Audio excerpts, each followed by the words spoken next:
Et bonsoir, un de ce podcast, comme d'habitude, on est là. J'espère que vous allez tous bien en cette belle soirée. Je sais même plus si elle est fraîche, si elle est tiède, si elle est chaude. Je sais pas où vous habitez, je sais pas quelle heure il est quand vous regardez ça. En tout cas, on est là. Bon, moi je suis là. Mon confrère, mon compère de ce soir, il est là. Alors, il est un petit peu patraque, mais quand même, il est là avec nous. Hein, on le montre. Là, de ce Bonsoir, côté-là. Voilà. salut, Salut. Oh là, ça oh là, oh là, oh, le gros ça salut. va? Voilà, donc je te fais Moi tout de ça suite va. je fais la présentation tout de suite. Et puis ensuite, très vite, m'est tombé dessus, vers 16h, 16h30, le traditionnel coup de barre. Et on voit bien qu'ici j'ai faim, je mange énormément, je mange trop, j'ai plus faim, je regrette, et je m'effondre. Et je m'effondre. C'est un peu ça, voilà. C'est bien résumé. Oui, ça arrive des fois. Oui, non, c'est une petite crève, donc d'où cette voix un petit En peu même temps, éraillée. hein, c'est C'est la saison. oui, hein, oui, c'est la saison, il fait un petit peu froid, il paraît. Bah, nous, on est passé de -10 à 10 en l'espace de 24 heures. C'était pas mal. C'est Ah oui? intéressant. C'était un bon D'accord. concept. C'était pas OK. mal. Ah ouais, ouais, on est sur de l'énervé, là. C'est Heu, énervé et tout le monde tombe comme des mouches ici. Mais voilà, tout va bien. Je suis là ce soir, donc ça fait plaisir. Et voilà, c'est mmh. cool. On a de Alors, bah, toi, ça va à peu près. Voyons qui est avec nous ce soir, hein, voilà. Donc, salutations rapides à, salutations Jared, Pretty Little Nancy, Akibi, Angel Cole, Atsukoi, Boire et Vince et Limaël. Bonsoir à vous tous et bonsoir à ceux qui nous regardent, mais qui parlent pas. Parce qu'en fait, j'allais commencer par faire une petite vanne et puis je me suis dit: «Ouh là, vu son état, on va pas être trop agressif là pour commencer». Ouais, tu peux, là, je capterai plus même plus de toute façon, donc Voilà, bah, s'il y a pas de répondant, c'est pas drôle, non. c'est ça. Bon sinon, salut Jean-Marie. Voilà, Ouais, branche ton ordi voilà, parfait. Et puis, comme d'hab, problème, son, image, charisme est trop éblouissant, n'hésitez pas à nous le ouais dire. et puis On ne fera rien, mais mais on fera on y semblant. pensera, on y On est très pensera. bon. Ouais, je suis très bon pour faire semblant et j'en profite pour faire un petit coucou à Manu, là, qui revient demain d'un petit voyage, donc voilà. Coucou Manu et à très Oui, vite. oui tout à fait, voilà. C'est pour ça qu'il est pas là ce soir. Bah oui.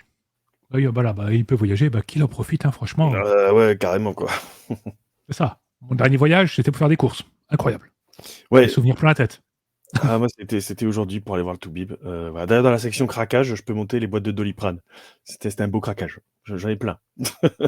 C'est un craquage en soi, Ah oui, de qualité. de qualité. Bon, alors, ce soir, on va faire classique, hein, voilà. De quoi on va parler? On va parler des craquages, des espèces, tout ça, même si cette semaine, c'est un peu plus calme, hein. Pour nous, en tout cas, pour vous, je sais pas. Voilà, donc, voilà. Ensuite, on fera 2 petits zooms, bah, comme vous pouvez le voir, donc Shadowrun, le troisième parallèle, donc une campagne, hein, pour Énervé. Shadowrun V6, campagne Ouais. énervée pour Shadowrun V6 Ah ouais, ouais. et moi, je vais parler de Space Horror Stories. Voilà, petit jeu donc j'avais fait un Ouais, open the Shadowrun. box. Ouh là là, typez-moi ça, ça va être beau. Ce sera incroyable et ensuite un petit point sur l'actu qui est un petit peu calme, mais il y a deux trois choses, je pense qu'il va falloir en parler un petit peu. Je pense qu'il faut en parler, on en parlera. Je vous laisse pas Ouais. le choix. Voilà. Entrée plat dessert, c'est comme ça. Non mais À la entrée, plat, dessert, on va peut-être même une couche de voilà, un petit fromage au milieu. oui, un petit calendos là qui fouette là, C'est c'est ça. bon. Mmh. Et Gibran, bonsoir. Mmh. Bon, on est bien, on est tous là. Oui. Et on Oui. parlait des achats, des services presse, tout ça. Alors, comme d'hab, vous les gens, n'hésitez pas à nous dire ce que vous avez acquis, ce que vous avez prévu d'acquérir, hein. Ouais. Puis ce à Parce quoi vous avez joué aussi, tiens, à la limite aussi, tant tiens qu'on y est. aussi, ouais, si vous avez joué Ouais. à un truc là cette semaine, un truc, Histoire qu'on râle parce que nous on joue pas assez. ah bah oui, alors c'est un cauchemar pour réussir à poser une partie en ce moment là. Pouf. Mmh. Donc, Oui. Oui, je te confirme, ouais. Bonsoir, la cartouche du soir sera un peu violente. OK, Ça, c'est fait. voilà. Achat, service presse, donc on va commencer rapidement par les services presse, Oui, hein. C'est simple, voilà, il y en a pas. Donc voilà, ça c'est bien. OK, suivant. voilà, ça, c'est fait. Ah C'est bien voilà, ça aussi. c'est oui, oui. Non, ça c'est de toute façon, on peut pas y en avoir tout le temps et déjà, il y en a encore beaucoup trop à traiter, hein, on est Ouais, parce que déjà les black books de la dernière fois, 5 kilogrammes là, bah, ça après c'est le postier, hein, qui commence à râler. ouais. Oui. Donc ensuite, nos achats. Alors, Ouais. niveau jeu de rôle, encore une fois, moi, c'est très calme, hein. C'est encore une fois de la figurine, hein, parce que Ah, Warhammer, bah, c'est une drogue, très, très dure. ouais. Donc, C'est ouais, bah, c'est voilà, l'addiction. hein. Ouais, on a c'est mon addiction à une addiction. On en a ce Mmh, niveau-là. Voilà, d'accord. Et c'est quoi? addiction-ception. Et c'est lesquelles de figurines cette fois-ci? Parce que moi, je suis curieux, moi. J'en fais pas et tout, mais je suis toujours Mais curieux de attends, je vais voir. montrer. Vas-y, vas-y.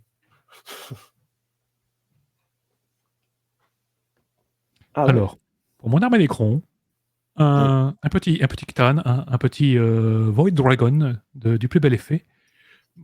Grosse bête, pour traduire, c'est une sorte de demi-dieu. C'est l'équivalent d'un grand ancien de chez Lovecraft que D'accord. tu balances au champ de bataille et puis il tue des trucs, c'est rigolo. Moi, j'aime bien. Ça Ça fait va quelle être un taille à peu enfer à peindre. ça fait quelle taille à peu près, du coup, avec une boîte comme ça?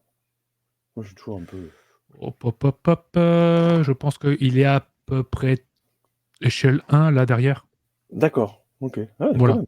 C'est une très, très grosse pièce dans le jeu. D'accord. Voilà. C'est sur les Nécrons. Les Nécrons sont très, très bien. Ils Mmh. sont excellents. Voilà. Non, parce que là, ce dimanche, j'ai fait une partie justement en faisant des Blue Angels, donc des Space Marines un peu énervés. Et mon compère m'a littéralement écrasé avec ses chaotiques.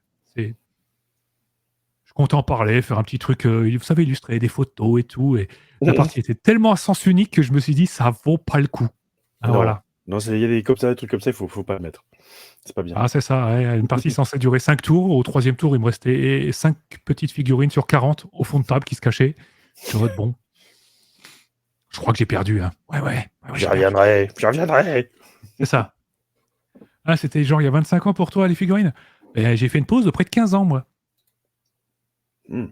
C'est ça. Moi, j'ai fait une pause. En fait, j'ai fait une pause quand je me suis mis au jeu de rôle parce que on peut pas cumuler quand t'es étudiant le budget Ah oui, non. figurines et jeu de rôle, c'est pas possible quand t'es étudiant. J'ai dû choisir. Quand je regarde derrière moi, je me dis que j'ai peut-être pas fait le meilleur choix. Voilà. Et puis du coup, maintenant, bah, je me suis remis parce que il y a des potes et j'ai ma femme qui joue aussi. Du coup, Eh ben voilà.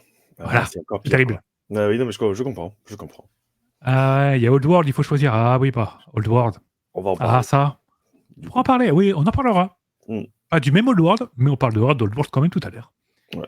Donc voilà. Alors du coup, Donc les petits achats, ouais, vas-y, vas-y excuse-moi, je pour t'ai toi. Parce coupé. que moi, c'est tout. Et déjà, Ouais, ça va me prendre déjà. J'en ai pour 25 heures de peinture sur cette bestiole-là. C'est bon. j'ai déjà pas mal. Alors moi, dans les achats, c'est surtout les achats de madame. Moi, j'en ai qu'un seul. Donc voilà. Donc les achats de madame, dans la série des micro-games de Matago, dont on a déjà parlé, Mehdi en parlait déjà aussi, Hmm. tu as le tout dernier, donc enfin le tout dernier, un des derniers, donc Revolver Noir pour 2 joueurs, pour une Hmm. partie de 15 minutes. Donc je montre rapidement, c'est toujours sous la forme d'un porte-carte. Et à l'intérieur, donc, tu as les règles avec des cartes pour jouer, hein, tout simplement. Donc, tu en as qui sont faits pour 2 joueurs, d'autres pour du solo, d'autres pour 2 à 4 joueurs. Enfin voilà, ça dépend. Tu as plein de thèmes différents et tout, plein de mécaniques aussi. Donc, alors juste avec des petites cartes. Donc c'est toujours aussi cool. Moi, j'essaie d'en tester quelques-uns pour vous montrer exactement comment ça tourne. Donc c'est toujours aussi sympa. 8 balles, hein. Ouais, ça coûte 7,90 €, rien, tu vois. ça. Donc, Ça tient dans le voilà. portefeuille, c'est trop bien. Ouais. Donc, ouais, le roi des ribauds, effectivement, on l'a pas encore pris celui-là, je crois. Donc, de toute façon, ils arrivent tous ici au bout d'un moment. Parce que tout à l'heure, madame est arrivée, hein, en off. On a vu quoi? 23, Oh, 24, 24 24. jeux? Il y en avait 24 jeux. 24 dans la Ouais, collection. voilà. Donc, bon, hein, voilà. Ensuite, qu'est-ce qu'elle a pris? Parce que ça, c'était sorti déjà il y a un petit moment, on l'avait pas encore pris. Donc, Le Continent, c'est dans la série The Witcher, par Alain Touffe-Ségur, donc chez Brajlon. Donc, pareil, je pense que celui-là, on en a déjà quelques-uns, hein, de The Witcher. Ça pourrait être sympa de s'amuser à se faire une petite émission à l'occasion, quoi. Surtout qu'il y a des gens qui savent, qui ont des choses à dire Hmm. sur l'univers et sur le jeu de rôle. Oui. Suivez mon regard. Voilà. Est-ce qu'on peut adapter tout et n'importe comment? Alors on peut adapter tout, mais pas n'importe comment, s'il vous plaît, les gens. Voilà, Oui. donc The Witcher, en tout cas. Et puis, dans la série, Nos auteurs ont du talent, la France innove et tout là, tu sais? Tu as, Olivier Sanfilippo qui continue à faire du sans faute avec, l'Empire des Cerisiers. Ouais. Ah, Donc, ça, on en parlera. Faudra en parler bientôt, hein, parce que ouais, ça. quand murmurent les cerisiers. Alors, petit bémol quand même, gros bémol même, je dirais, c'est que quand tu veux le commander à ta boutique, ce que nous on a fait, ils le trouvaient pas. puisqu'il est répertorié chez Neoludis, hein, donc le distributeur, sous le titre japonais Sakuraga Sasayaku Toki. Voilà. Donc quand tu dis que tu Ça, veux ton murmure les bah ils l'ont pas. Ah oui. Non, mais ça, c'est des jeux avec un Bravo. double titre. Double titre, c'est un cauchemar dans la vente. Bah Ouais, en fait, je me souviens. il n'y avait pas eu de problème sur les autres, sur celui-là, oui. J'ai discuté avec le boutiquier. Hein. Donc je sais toute pas façon, qui a mis le titre japonais en premier par rapport à l'autre, mais c'est pas bien. Non. Parce que c'était un peu le Ça, bordel à commander. Lui, c'est prévu la semaine prochaine pour moi. Voilà. J'ai plusieurs bouquins qui m'attendent. Il y a ça et Fabula Ultima parce qu'on a fini. Il y a eu des lobbyistes ici présents qui ont poussé à l'achat et du coup, le Pas mien du il est tout. réservé. Voilà, Ah. et du coup, la semaine prochaine, il y aura un petit Fabula Ultima et un petit supplément voilà, pour l'Empire des Cerisiers qui m'attend. Bah Voilà. oui. Oh, les beaux craquages. Et puis surtout, bah, comme on en discutait en jeux vidéo, et puis Lovecraft, etc.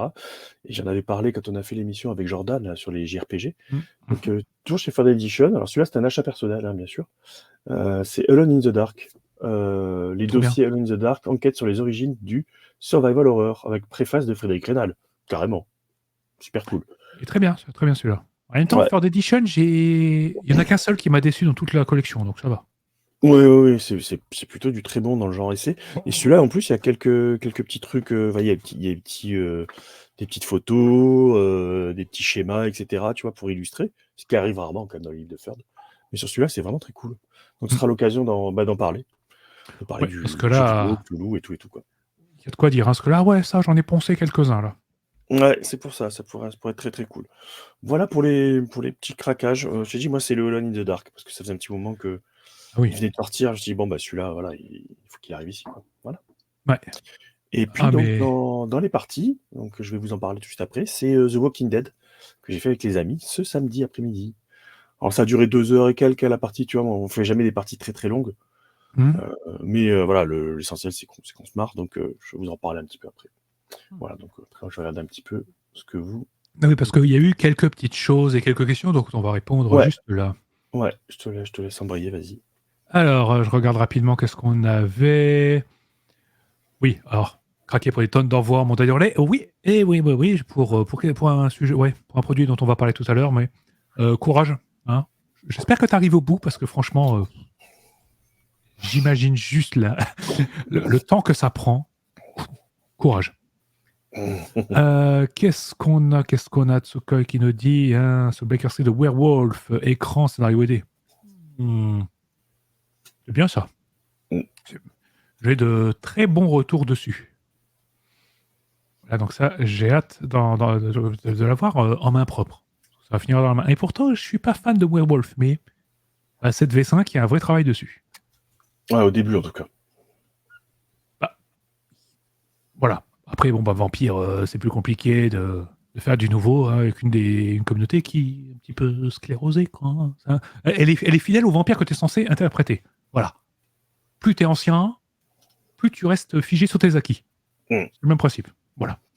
Personne ne touchera à mon Asami de 7ème génération. Je vous le dis. Alors, qu'est-ce qu'on a? Pas d'achat. Ah bah oui, le Fige. Oui. Ça, le Fige, ça va piquer. Je confirme parce que justement, c'est là où moi, je vais me prendre Space Horror Stories. Voilà. C'est bien ça. Bah oui. Comme l'auteur sera là. Ah oui, j'espère bien. Donc ensuite, j'arrête pas de... Encore sage, c'est bien. C'est bien. Ensuite. Fabula Ultima. Eh ben, on avait tous craqué, c'est bon. C'est pas un craquage, mais c'est une question. Est-ce qu'on a parlé de Soulbound? Oui, j'en ai parlé dans un hebdo il y a longtemps. Tout ce que je peux dire, c'est trop bien. Franchement, c'est une super réussite. Il faudra que je parle des suppléments qui sont sortis. J'en ai pris quelques-uns. La gamme est brillante. Vraiment, pour moi, ce serait la version réussie, mais vraiment réussie, de Warhammer. Elle est un peu plus high fantasy que Warhammer Fantasy. Hein. C'est con de dire ça comme ça. Mais le système tourne vraiment super bien. Et à tel point que si je dois refaire du Warhammer Fantasy, je pense que je pars sur Age of Sigmar, Soulbound, plutôt que le classique. Déjà, l'affiche est toute petite, est très courte, très ramassée. Et tu joues ce que tu veux. C'est trop bien. Bref. Akibi qui dit voilà, t'as un craquage, tu consommes demain, justement, bah voilà. Et voilà la réponse. Concert musical d'Avatar d'Hermès. Oh, c'est beau ça. La compositeur a fait un super travail. Franchement, j'adore. Les compos sur Avatar, même si la BO, ça traîne un petit peu à sortir. Hein. Il n'y a que la saison 1 qui est sortie avec pas loin de. Elle est sortie que l'année dernière, la BO. Mais pareil pour Korra et tout. Waouh, trop bien. Super compo. Et en concert, ça doit être splendide. Ouais, et puis t'as la série live hein, qui arrive, ça commence à teaser, Aussi, et ma ouais. foi, ça a l'air plutôt pas mal, hein, franchement, hein, pour le coup. Ah ouais, non, mais je me dis qu'il y a peut-être moyen de faire un chouette truc. Il y a plus tous les spin-offs qui arrivent là. Achat Yellow, King in Yellow, Annotated Edition. Alors oui. C'est très bien. Très très bien. Moi aussi, Possible Landscape, campagne juste fabuleuse. Fabuleuse, incroyable. Mais ouais, il y a un travail dessus. Oh, les campagnes Delta Green, les dernières, enfin les campagnes en même temps, il n'y en a que 3 en réalité qui sont sorties. Elles nécessitent un taf. J'ai pas vu de campagne qui nécessitait autant de boulot en amont. Mais le rendu, il est. Impossible Landscape, waouh. Plus que Ténèbres sur la forêt noire. Ouais. Oui, clairement. Parce que tu es sur la forêt noire, tu lis l'autre supplément, le guide régional, Ouais. et tu joues. Tu te prends pas la tête, ça va. Parce que t'as pas besoin de réfléchir où est-ce que si tes joueurs font ça, je vais devoir changer le scénario. Non, parce que la campagne le prévoit. Delta Green, c'est un peu plus compliqué. Hein. Et puis les concepts sont un peu plus bizarres que juste dire, bah en fait, il y a une araignée au milieu du chemin au scénario numéro 36. Non, c'est Impossible Landscape. Et puis, Iconoclast, je crois que j'ai près d'une trentaine d'heures de préparation dessus. Et God Steve, j'ai voulu la préparer, j'ai vu la montagne de boulot, j'ai fait non, laisse tomber. Mais en tout cas, bref. Bien ça. Ensuite, voilà. Pardon, excuse-moi. Ouais, gamme française. Gros suivi. Ouais, bah c'est ça, 6. Ah ouais, on compte Et avec, mais oui. cette année, il y en a 3 qui arrivent. 3. Mais là. Ah non, mais oui. C'est magnifique. Franchement, un suivi pareil, j'avais pas vu ça depuis Shaun Renaissance. Donc il faudrait que je parle un jour quand même de Shaun Renaissance parce que mine de rien, c'est quand même un monstre. Ouais, qui n'est pas assez connu à mon goût. Ouais, pareil. Ouais. La V1 était déjà une merveille. La V2 a apporté pas mal de choses. Et puis il y a une sorte de spin-off V3 2.5 là, qui arrive. Shadow Worlds. Voilà. Et ça avance. Et voilà. Et c'est trop bien. Et ça change d'ambiance. Faut qu'on en parle. Voilà. Alors. Qu'est-ce qu'il y a? C'est pas mal, là. Pour Jean-Marie, un petit craquage, oui, effectivement. Ça fait toujours mal. Ah, ça, c'est du beau craquage. Ensuite, Aristef, salut. William Fable, hello. Age of Sigmar, c'est très, très bling-bling. Ah oui, c'est bling-bling. En même temps, la couverture, c'est Stormcast. Ils sont en armure dorée. Il y a des éclairs de partout. Mais ça assume. Ça assume totalement le fait que tu joues un héros cette fois. T'es pas un paillasson. C'est la grande différence. Alors, si, hein, normalement, c'est... King in Yellow, les droits de traduction sont toujours détenus par Studio Dead Crows actuellement, qui le fera bientôt, normalement. Voilà. C'est juste que c'est un cauchemar à préparer un financement pareil parce que le magnifique coffret qu'il y a en anglais, ils n'ont réussi à le faire aux États-Unis que parce que le financement a marché du feu de Dieu, hein, plus de 160 000 $. C'est pour ça qu'il y a eu un tel produit avec le coffret. Voilà, le coffret, c'est un cauchemar à mettre en place. Pour un studio français, il va falloir réfléchir parce que il va être très cher. Il n'y aura pas le coffret. Parce que moi, je pense pas qu'un financement sur un jeu horrifique qui n'est pas Cthulhu puisse monter à autant. Je pense pas, je vois pas ça, je pense pas que ce soit possible, c'est dommage, mais ça ne marche, c'est pas possible. Du coup, ça va être un peu tendu. Mais c'est prévu. C'est prévu, ils veulent le faire. Et puis il y a un suivi. Voilà, c'est pas une gamme one shot. Franchement, King in Yellow, on en a à quoi 5, 6 suppléments en plus des 4 bouquins de base. Ça va. Ouais. J'allais dire une vacherie, puis je l'ai gardé pour moi, des fois, c'est bien aussi. Oui, non, mais... ça sortira. On verra quand ça sortira. C'est ça. Delta Green, c'est un bijou. Tu préfères... Alors, entendu que du bien, si c'est... Pour William Fable, ouais. Préfère le lore V1 de Delta... On parle de quoi? De Delta Green, du coup, là? Ce côté résistance. Ah oui! Le côté résistance existe toujours dans la V2. T'as les deux. Tu bosses soit pour l'organisation secrète, soit pour le truc officiel. Tu choisis. 3 cette année, je sais pas à quoi il carbure, monsieur Akae. Ah oui, bah ça, il y a du En fait, PT. il l'enchaîne. Il enchaîne à une chaise. D'ailleurs, on le verra au Fige. On vous montrera les photos. Il a Ouais. enchaîné un fauteuil et fait la dédicace. Et puis, de temps en temps, il laisse écrire. Parce que voilà. Oui. Après, c'est Unleash the Kraken. C'est ça.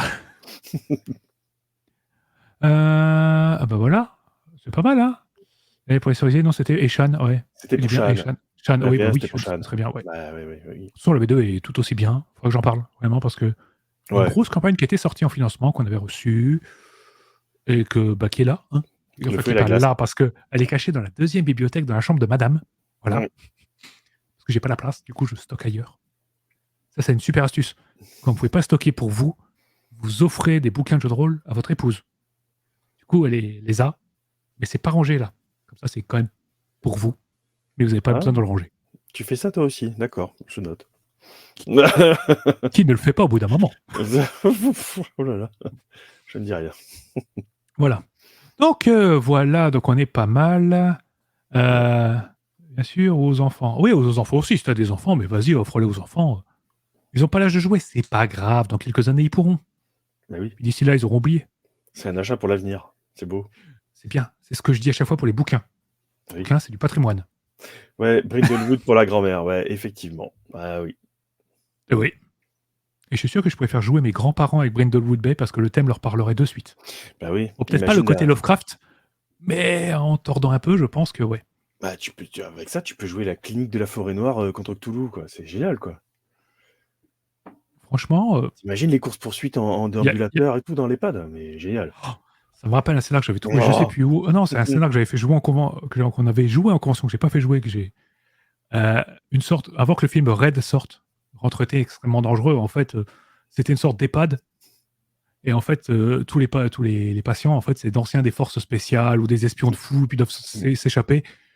Mais impossible de marcher, ou incontinent, ou ce genre de problème. Du bonheur. C'est ça. L'idée était assez rigolote. C'est pas une poussée de fièvre, c'est juste une poussée de fiel. C'est pas pareil. Le fiel. Ah oui, non, attention, c'est pas pareil. Ah oui. Bon, on a fait un petit peu le tour de tout ça, on est bien ici. Booba Hotep. Ah oui. Bah, de toute façon, déjà à partir de là, Brindlewood, il y a Bruce Campbell, donc à partir de là, déjà c'est bien. Pas tout non plus, non. En général, c'est quand même Fandard. Pas tout. Bref, comme d'habitude. Pas tout. Différents avis, voilà. Non, mais j'aime bien Bruce Campbell, attention. Mais oui, non, ben oui. Alors, de quoi qu'on va causer? Tu veux commencer ou je lance les hostilités? Ouais, fais-toi plaisir, comme ça j'ai le temps d'aller chercher un bonbon au miel, tu vois. Ok, bah vas-y, il n'y a pas de souci. Allez, c'est parti. Je vais pas vous parler d'un petit jeu qui s'appelle Space Horror Stories. Space Horror Stories, donc voilà, petit jeu qui est sorti, c'était en financement l'année dernière, que je ne dise pas de bêtises. C'est ça, hein. Voilà, qui a été livré là, et qui est encore en cours de livraison, comme nous l'a dit l'auteur juste avant. Voilà, ça termine. Donc, c'est arrivé dans une boîte, hein, je vous avais fait un petit open the box en live et tout, parce que... Il y a 2 semaines, ouais. Il y a 2 semaines, hein, pour voir un petit peu ce qu'il y avait dedans. Donc, ce jeu, c'est quoi le but? De quoi ça parle? Qu'est-ce que ça cherche à faire? Alors, c'est super simple. C'est pour vivre des scénarios d'horreur en huis clos dans l'espace. Voilà. Donc, on va vraiment, comment dire, s'inspirer de films. Bah, on pense à ça, je pense à des films comme Event Horizon, Pandorum, The Thing, un petit peu, même vous mettez The Thing dans l'espace et vous comprenez. Alien, voilà, je voulais pas en parler de suite, mais Alien, bien sûr. Non. Est-ce que ça te fait penser à Mothership? Un petit peu, mais sauf que là, autant Mothership est un jeu qui te permet de jouer en campagne, même si c'est en général des modules. Tu peux continuer. Space Horror Stories, lui, c'est pour faire du one-shot. Et du one-shot ultra cinématographique. Et là-dedans, ça m'a fait un petit peu penser à des scénarios comme Sombre. Des jeux comme Sombre, où en fait, chaque scénario se suffit à lui-même, un début, un milieu, une fin, et une ambiance que tu vis à 100%. Eh bien, Space Horror Stories, il cherche à faire la même chose. Alors, on va voir un petit peu, voilà, ce que ça a dans le ventre, et je vais vous montrer. Alors, je dis ça, et où qu'il est parti ce truc-là? Ah, mais On va vous montrer. Voilà. C'est un beau clavier, hein, mais c'est pas le sujet. Donc, zip, et la souris, voilà, au coin. Donc, la boîte, hein, je vous avais montré, il y a plein de petits paquets de cartes, je vais vous expliquer après. Donc, c'est surtout pour vous montrer un petit peu les 3 bouquins. On commence dans le bouquin, dans la boîte, nous avons 3 petits bouquins. Donc, un premier, c'est le système de jeu. C'est bien, hein, un système de jeu, on en a besoin pour tous les jeux. Et on est sur un petit bouquin couverture souple, et c'est pas bien épais, hein. Le premier fait 62 pages. Donc 62 pages de règles, déjà, on est sur quelque chose de relativement court par rapport à, je sais pas, Shadowrun. Je sais pas pourquoi. Je sais pas pourquoi. Non, mais Shadowrun, de toute façon, c'est mon Vietnam à moi. C'est un traumatisme de MJ, hein. J'aime beaucoup l'univers, mais alors le système, laisse tomber. Donc, oula, ça brille beaucoup quand même, hein. On va essayer de baisser. Attendez, je vais changer 2-3 paramètres pour baisser un petit peu la luminosité chez moi. Est-ce que c'est mieux? Ça brille moins là? Ouais, C'est mieux, mieux. hein. Ouais, ouais. Mieux, hein. Ah là là, on peut faire de miracle. Fabuleux. Faut que ça reste comme ça. Est-ce qu'on zoomerait pas un peu? Hop, hop, hop, hop, hop, hop. Voilà. Incroyable. Bon, voilà. Donc, on est sur un couverture souple, en noir et blanc. Voilà. Donc, à part la couverture qui est en couleur, le reste est en noir et blanc. Donc, vous avez le sommaire avec les auteurs, donc Olivier Ranicio alias Alnonsis, voilà, qui était là. Texte et illustration également, hein, du même, relecture de Philippe Brucker. Et puis voilà, tous les bêta-testeurs, il y en a eu un paquet.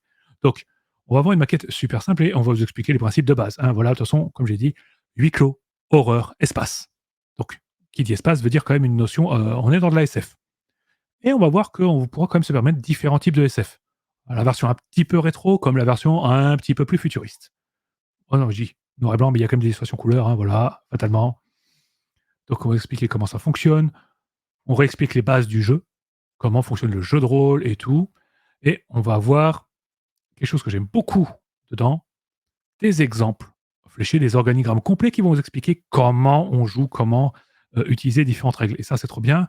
Donc un petit côté un petit peu jeu de société dans la notice, hein, dans la façon de présenter les choses. Et ça, c'est déjà très très bien. Parce que ça rend le jeu extrêmement lisible. Il n'y a pas d'interprétation un petit peu floue des règles. Non, non, vous avez une question, vous suivez l'organigramme, vous avez compris comment ça marche. Bon, vu que c'est un jeu de one-shot, c'est un jeu où vous allez créer votre perso à chaque fois au début de la séance. Donc, il y a une phase de préparation du jeu, où en fait, on va commencer par choisir un contexte. Des contextes, il y a plusieurs cartes dans la boîte. Voilà, que je renverse délicatement. C'est pas ça, c'est pas ça. Il y a beaucoup d'aides de jeu. Voilà, une idée de contexte. On prend un truc comme ça. Donc là, par exemple, équipage d'un vaisseau de transport, ça nous dit rapidement le contexte général. On a la petite introduction. Enfin, on a 3 idées à chaque fois, en partant sur un équipage de vaisseau de transport. Donc, cargaison mystérieuse, une escale ravitaillement, récupérer des marchandises, voilà. Et ce que vous voyez autour, là, en fait, c'est les différents postes, les différents rôles qu'il va pouvoir y avoir chez les joueurs et les PNJ, donc dans l'équipage. Donc, les joueurs vont choisir un rôle parmi ceux qui sont disponibles et tous les autres seront remplis par des PNJ. Ce qui fait qu'on n'est jamais tout seul, il y a toujours des PNJ pour ajouter un petit peu d'histoire, un petit peu de matière dans le scénario. Et puis ensuite, des petites idées de scènes d'exposition, ça, je vais vous expliquer ça juste après. Voilà, bon, après, vous aviez aussi résident d'une base militaire, plein de choix. Donc, on a pas mal de contexte. Pour commencer, recto verso, 3 possibilités par contexte. Il y a moyen de s'amuser quand même. Donc, on choisit ça, on fait ça. Ensuite, le réalisateur, hein, ce sera le nom du ou de la MJ, le réalisateur va donc choisir un petit peu après la menace, comprendre la sale bête. Et il y a de quoi faire. Et la sale bête, c'est une grosse sale bête. Je vous la montrerai un petit peu après. Donc, on fait ça, comme vous pouvez voir, hein, on a choisi le casting. Il y a un petit paquet de cartes à chaque fois avec des illustrations, comme ça, on a tout de suite notre perso. Derrière, il y a des exemples de noms de personnages. Voilà, petit exemple, je vous montre celle-ci. Nous avons, voilà, petite carte visuelle de PNJ et derrière, une liste de noms. Comme ça, on passe pas 10 ans à trouver le nom de son perso. Créer son perso. Voilà, donc les différents traits, hein, les personnages ont des caractéristiques. Donc quelques-unes, ils ont la carrure, donc tout ce qui est physique. Motricité, bah, c'est sauter, courir plus vite que ses collègues, hein, on connaît le principe. Science, il falloir connecter 2 neurones, hein, ça va être aussi bien pour réfléchir que pour bidouiller. C'est toujours bien de savoir réparer la porte qui est verrouillée quand la bestiole te course dans le noir. Le relationnel, bon bah, la tchatch, hein. Est-ce qu'on m'aime ou est-ce qu'on m'aime pas? Et pourquoi tu m'aimes? Voilà, le sang-froid, bah, pour éviter de se chier dessus quand l'abomination interdimensionnelle qui a beaucoup trop de têtes et beaucoup trop de dents est en train de vous baver dessus. Voilà. Donc voilà, les caracs, on est sur du classique, mais ça marche toujours. Les scores, donc après, vous allez avoir des PV, voilà, des santé. Chacune de ces caracs a un score. Un score qui va de 5+ à 8+. Alors, sachant que plus le score est bas, mieux c'est. Parce qu'en fait, on va lancer des dés et il faut faire autant ou moins que le score de la carac. D'où l'idée d'avoir une carac très basse. Voilà. Parce que vous allez lancer principalement des D8. Donc, une carac à 8+ sur un D8, c'est pas évident dans votre vie. C'est compliqué. Vous n'êtes pas bon. Mais bon, on a ça. On va voir ensuite des expertises, donc des sortes de comment dire, de compétences, des domaines dans lesquels le personnage est meilleur. Et quand c'est utilisable, bah, au lieu de lancer un D8, vous allez lancer des D10. Ce qui d'un coup est beaucoup plus sympathique. Les niveaux de tension, je vais vous montrer ça un petit peu après parce que c'est une petite idée que je trouve assez amusante, mais il va falloir vous le montrer avec un petit exemple concret. Voilà, la santé, on a vu, hein, c'est en fonction de votre valeur de carrure, classique. Protection, si vous avez une armure, c'est bien. L'air, voilà. Exemple de fiche de personnage, réexpliqué, comme on en parle régulièrement avec Fred, c'est bien quand la fiche de personnage est complètement décortiquée dans un jeu. Voilà, qu'on ne se retrouve pas avec une fiche de 4 pages à la fin du bouquin et on ne sait pas trop à quoi ça correspond. Il est d'accord. Voilà. Et quand je vous disais qu'il y avait des organigrammes de partout, donc créer un protagoniste, donc un PJ, un personnage, et ben voilà, toutes les étapes, je veux dire, c'est pas compliqué. Donc, vous faites votre perso, et pour savoir les différents caractéristiques, les valeurs, bah en fait, vous choisissez, là, on va dire, l'un des rosters différents. Voilà. Donc, ce qui est votre personnage est un plutôt généraliste, donc il a plutôt des caractères assez moyennes, hein, 6, 7, 7, 7, 7, 7, ou plus ou moins spécialisés. Du coup, ça permettra d'avoir des valeurs parfois très basses et parfois très très élevées. C'est à vous de choisir. On avait testé, et honnêtement, jouer des spécialistes, dans votre domaine, vous êtes bon. Les autres, c'est chaud. Donc ensuite, les caracs dérivés. Bon, en fait, vous avez vu, puis le matos, parce que l'équipement, vous allez avoir des packs de matériel en fonction de votre rôle. Bien sûr, un technicien n'aura pas le même matériel qu'un scientifique.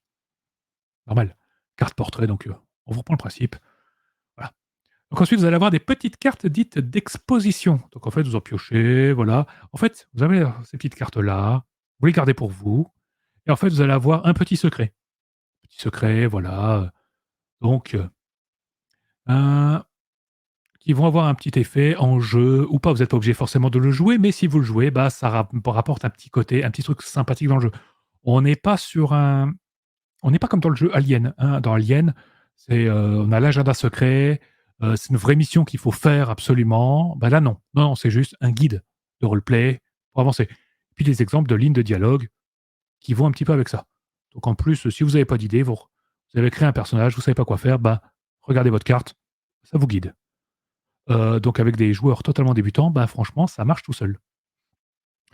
Et ensuite, on vous explique comment c'est parti. Donc c'est le déroulement de l'exposition. Et c'est à la fois très simple et beaucoup de jeux ne le font pas. En fait, vous allez faire des petites scènes. Autant le réalisateur, donc le MJ, va, comment dire? Poser le contexte. Voilà, c'est une station minière, sur la Lune, à tout hasard, hein, Fred. Sur un petit astéroïde, ça s'est très bien passé, hein, pour certains seulement. Trop bien. J'ai adoré ce Ouais. scénario. Ouais, on aurait pu me sauver quand même, mais non, on m'a laissé crever la gueule ouverte dans une mare de sang. Je m'en souviendrai. C'était très cinématographique. J'ai beaucoup aimé. Oui, c'est vrai. Donc voilà, donc le réalisateur va exposer le truc et ensuite les joueurs vont, bah, en fait, poser des petites scènes de la vie de tous les jours, des liens avec les autres, avec les gens. Donc on s'improvise une petite scène avec un joueur ou un PNJ, plus les joueurs, voilà. Il y a des joueurs qu'on va apprécier, des personnages qu'on va apprécier, d'autres qu'on va détester. Il y aura des petites règles là-dessus si on a envie après. Donc, rien qu'en faisant ça déjà, en 2 petites scènes d'exposition, de petits comme ça, bah, voilà, autour de la table, tout est fait. on a vraiment, on connaît l'ambiance, on connaît les relations des joueurs, ça vous a pris 10 minutes top chrono. Et c'est une phase que certains jeux de rôle modernes intègrent, mais bah, ils ont encore un peu de mal, hein. Waouh, c'est compliqué, hein. Donc exposition secondaire, après avec les PNJ, on peut créer plein de petites scènes, voilà, ça fait ça. Et après, on vous explique le système. Et bien le système, il est hyper simple. Basiquement, pour faire une action, vous lancez 3 D8 et il faut faire autant ou plus, voilà, que votre, comment dire? Que votre carac. C'est tout bête. Voilà, on est sur quelque chose de vraiment très simple. Si vous avez, heu, comment dire? Une expertise qui peut vous aider, donc expertise, c'est un domaine dans lequel vous êtes vraiment très bon, bah, vous allez passer au D10, beaucoup plus donc vous lancez 3 D10, voilà. Et si vous vous posez la question, les dés sont fournis dans la boîte. Qu'est-ce que j'en ai fait? Ils étaient là il y a 2 secondes, ils se sont enfuis. C'est terrible. Mais les dés, c'est fourbe, hein, ils étaient sur ce bureau et ils y sont plus. Bon bref, je vais les retrouver plus tard, hein, comme d'hab, à la fin de la critique. Sachez que les dés 8, dés 10 et les autres sont fournis avec le jeu. Donc on a ça et on a un système de bonus-malus. Donc, s'il y a une situation qui peut nous aider ou nous désavantager, on va avoir des bonus ou malus qui sont représentés sous la forme de D6, avec des phases, 2 phases neutres, 2 phases plus, 2 phases moins. Et ce sont des fate ou des fudge, comme on les appelle, hein, voilà. On les lance. Chaque plus, eh bien, ça donne un succès en plus. Chaque moins, c'est un succès en moins. Et en général, il faut atteindre un certain nombre de succès définis par le MJ. On est sur quelque chose de super simple. Tout le monde peut le comprendre. C'est parfait. Voilà. Quelques petites options, situation particulière avec la coopération, voilà, les classiques, hein. Et magnifique organigramme, résolution d'une action. Ça, j'aimerais voir ça dans tous les jeux, s'il vous plaît. Parce que là, je comprends. Des joueurs ou des joueuses qui se lancent dans le jeu de rôle, qui ne comprennent pas vraiment comment on réalise une action, bah, mettez-leur ça sous les yeux. Bah voilà. Et j'ai regardé, hein, tous les cas de figure, ils sont couverts, hein, dans le jeu, hein. Après, le jeu aussi a un objectif simple, hein, ce sont des huis clos horrifiques. Du coup, il y a beaucoup de types d'actions qu'on n'a pas on pensera pas à faire, hein. Vous n'avez pas pensé à faire de l'artisanat complexe ou de l'enchantement d'objets, c'est pas prévu dans cette ambiance-là, donc voilà. Mais tout est là. Des exemples, et beaucoup d'exemples, donc voilà, et ça prend pas beaucoup de pages, hein. Voilà, des actions diverses, la fuite, la réparation, passer inaperçu. Bref, vous avez un petit peu compris l'ambiance, hein, voilà. Le combat. Alors, le combat est très, très simple aussi. Ça, le corps à corps se fait en simultané. Voilà. Celui qui gagne, il tape. À distance, c'est voilà, bah, je tire, bah, peut-être que tu vas avoir très mal. En général, tu vas quand même avoir très mal. Le système, il est quand même il est assez létal. Quand on l'a testé, hein, Fred pourra confirmer, mais c'est pas mortel. C'est pas je te touche, tu meurs instantanément. Par contre, des séquelles, tu vas en manger quelques-unes. Attention, hein. Ouais. Tu as la séquelle psychologique de voir tes copains se faire défoncer. Ah ouais, Et ouais, puis te faire hein. défoncer aussi, pareil. Donc ça rajoute au stress en fait. Voilà, on gagne du stress, un petit peu comme dans Alien, mais je l'ai trouvé moins létal que Alien. Voilà, pour comparer, on va dire, aux gros jeux du moment, on survit un peu plus longtemps. Alors, on survivre, hein, on n'est pas intact, attention. Ah, parce que de l'hémorragie, du démembrement, attention, on va y en avoir. Une petite pensée pour Déborah, hein. Tiens, on t'aime. Ah ouais, ouais. Ah, c'était, voilà. Un peu de crunchy, voilà, donc comme tu dis, William, Fumble, un peu de crunchy, ouais, si tu veux rajouter un petit peu plus de nuances dedans, c'est tout à fait possible. Parce que la base est très simple. Encore une fois, l'organigramme du combat, des exemples, à distance, c'est pas compliqué, hein. Les blessures, bon, bah, on est sur quelque chose de relativement simple, hein. Plus vous prenez de dégâts, bah, plus vous avez de malus et tout. Et au bout d'un moment, bah, on peut plus en prendre parce qu'on est mort. Voilà. Ouais. Il y a Ben, juste le petit gap entre je perds mes viscères et je meurs. On peut encore oui. ramper et agonir. Voilà, il y a quelques nuances quand même dans les viscérations, ça c'est rigolo. Oui. Voilà, la mort, voilà, avec possibilité de partir dans un truc héroïque et tout, hein, la dernière action, se sacrifier et tout, c'est assez classe. Les différents états, parce qu'on est dans l'espace et on va en baver, du coup, une petite hypoxie, les gens. Est-ce que ça mettrait pas un petit peu d'ambiance, là, quand même, hein, dans cette course-poursuite? Des radiations, des maladies, le vide spatial, il y a de quoi faire. On peut soigner les gens, bien sûr, et on va arriver à la psychologie. Et là, on arrive à quelque chose de super sympa. Vous avez un petit exemple, parce qu'en fait, quand on va prendre du stress, on va prendre des cartes de tension. Là, vous avez un exemple, gémissement. Donc, vous la prenez en fonction de la couleur, en fait. Il y a un code couleur sur ces cartes-là. Et en fait, c'est à quel moment elles peuvent s'activer. Parce qu'en fait, ces cartes, bah, vous en piochez. Voilà. vous piochez différentes. Vous allez piocher un certain nombre de cartes. Et il y a un moment, si vous dépassez les 7 cartes, votre personnage, il est finito. C'est fini. Vous êtes en train de baver, d'essayer de lécher la peinture au plomb dans le couloir 7B près de la sortie. Ce n'est pas conseillé. Vous ne servez plus à rien. C'est fini. Donc, vous allez avoir des cartes. Et pour vous défausser de ces cartes, qui représentent le niveau de stress, voilà, de tension, le NT, donc niveau de tension, eh bien, vous allez devoir soit jouer ces cartes-là, soit attendre que quelqu'un vous rassure. Sachant que la personne qui vous rassure est également dans une situation absolument merdique, elle aura peut-être pas forcément envie de vous rassurer quand elle-même, elle n'est pas bien. Mais bon, il y a toujours quelqu'un qui fait des blagues, ça permet de baisser un petit peu le stress. On l'a retrouvé dans Alien, ça marche toujours ici. Donc là, on a un exemple, là, j'ai pioché cette carte, c'est gémissement. Donc, dans le contexte, dans une situation potentiellement terrifiante, donc à peu près n'importe quelle situation à partir de la moitié du scénario, je gémis avant de mettre la main devant la bouche. Voilà. Et du coup, je me fais repérer par un ennemi. Voilà. Et puis, si j'étais en combinaison spatiale, mon stock d'air diminue de 1. C'est simple. Je vais jouer cette carte. Du coup, mon niveau de tension va baisser d'une carte. Ça, c'est bien. Mais scénaristiquement, je me suis mis dans la merde. Donc, c'est un équilibre qu'on va atteindre dans la partie qui est quand même assez drôle. Quand on a testé la partie, certains joueurs jouaient toutes leurs cartes de suite. Du coup, ils étaient tout le temps dans la merde, mais ils pouvaient encaisser un niveau de stress vraiment incroyable.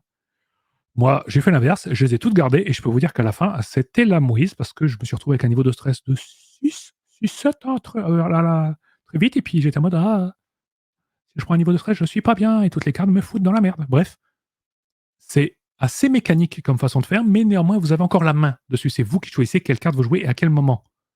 Et ça, c'est franchement sympa. Après, on vous explique comment ça marche. La gestion de l'attention, encore une fois, tout est expliqué. Voilà, et l'automoon. Les exemples de première anomalie, à quel moment vous allez prendre des niveaux de tension, le niveau de tension va augmenter. Donc, la première fois que le phénomène bizarre va arriver, et dans quelle situation on prend du stress, beaucoup de situations. Le stress extrême, beaucoup. Et là, on commence à en prendre beaucoup. L'influence des relations, c'est-à-dire que si votre grand amour parmi les PJ, il meurt, vous allez prendre plus de stress. Alors que si c'est quelqu'un que vous détestez, vous allez prendre moins de stress. Voilà. Voilà, donc une autre carte, c'est hurlement. On hurle. Voilà, si c'est potentiellement terrifiant, vous hurlez, vous attirez l'attention sur vous. Vous le jouez quand vous voulez. On peut avoir des hallucinations qui prennent également, donc il nous faut prendre de l'attention, parce qu'une hallucination, on voit pas la différence avec le réel. Et ensuite, petite règle sur l'équipement, ça reviendra un peu plus avec le reste, avec les autres bouquins. Je crois que c'était hallucination que j'avais eu, moi, de mémoire. Ouais. Donc, petit exosquelette, voilà, on a compris l'allusion, mais elle marche très bien parce que s'il n'y était pas, on serait un petit peu déçu. Ok, il y a du matos un petit peu high-tech, ça c'est cool. Les annexes, voilà, ça c'est le premier bouquin. Je vais vite passer sur le deuxième. C'est le livret du réalisateur, aussi appelé. Livret. Non, il y en a peut-être un autre avant. Ça c'est le dernier, on va le garder pour la fin. Livret des technologies, je passe rapidement dessus parce que c'est en fait un guide des différents objets, des différentes technologies du jeu. Donc, qui vous permettent de doser le niveau technologique. Donc, Théo, c'est obsolète. Donc, on est sur quelque chose de très proche de nous. Voilà. Après, vous avez moderne, donc quelque chose qui serait d'actualité dans cet univers. Et le avancé, où là, on commence à taper sur du Star Trek un petit peu classe. Le glossaire des technologies, donc ça, c'est juste du glossaire. Il n'y a pas de point de règle, c'est juste pour de la mise en scène. Voilà, c'est très bien. Et les sites. Chaque scénario va se passer sur un site différent. Et là, vous allez avoir à chaque fois des plans. C'est juste des plans. Il n'y a pas de secret ou quoi que ce soit. C'est là où ça va se passer. Le scénario va se passer. Sachant qu'à chaque fois que vous pouvez changer la situation de base et la bestiole, en termes de rejouabilité, une station pénitentiaire n'aura jamais la même saveur. Donc, vue complète, les différents lieux, il n'y a pas trop d'explications, il n'y a pas trop de descriptions, c'est assez libre, mais on a bien compris, une échelle, voilà, station de transit, station scientifique au sol, voilà, une base militaire au sol, c'est toujours bien, station minière, ça on l'a fait, voilà, il y a eu de la casse, on a sacrifié des gens dans certaines salles, station orbitale scientifique, vaisseau supraluminique expérimental, voilà, celui-là, on voit la référence et je l'aime beaucoup. Vaisseau de colonisation, toujours, voilà. Enfin, vous avez vu, il y en a pas mal avec des plans assez détaillés, il y a de quoi faire. Donc, je passe assez rapidement dessus, mais vous avez compris l'idée, d'autant que j'ai pas trop envie de spoiler les potentiels joueurs parmi vous. Le dernier, livret réalisateur. Donc là, c'est clairement pour les MJ. Du coup, là, on change un petit peu de couleur. Hein. Fini le fond blanc, on passe au fond noir. Noir, des couleurs agressives. Police d'écriture qui te fait comprendre que, attention, ça va charcler sévère. Donc là, on vous explique un petit peu les différentes règles. Alors, ça brille et puis c'est très flou, je suis désolé. Je ne sais pas pourquoi ça fait ça. Donc, on vous rappelle comment faire monter l'angoisse, les idées de mise en scène et tout, les différentes avaries qu'il va pouvoir y avoir dans la station ou dans le vaisseau, hein, parce que de toute façon, au bout d'un moment, tout va partir en vrille. Il y a des verrous, et ça, c'est une idée vraiment géniale, les verrous.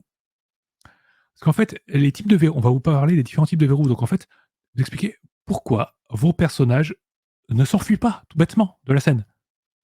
On pourrait se dire, quand vous regardez un film d'horreur, vous dites, mais pourquoi ils partent pas? Pourquoi ils restent à vouloir gérer la bestiole extradimensionnelle ou le mutant sorti on ne sait où? Parce qu'il y a des raisons. Et du coup, là, vous avez une liste. Là, vous avez une liste de verrous, justement. Donc, des verrous de motivation. C'est tout bête, mais c'est le plus connu. Un sauveteur, hein, les pompiers, les médecins et tout, ils restent parce que c'est leur mission de sauver les gens. Donc, ils ont une raison de rester sur place, ce genre de choses. Et ensuite, on va avoir des verrous techniques. La porte, elle est cassée. Hein, voilà. Les verrous d'isolement.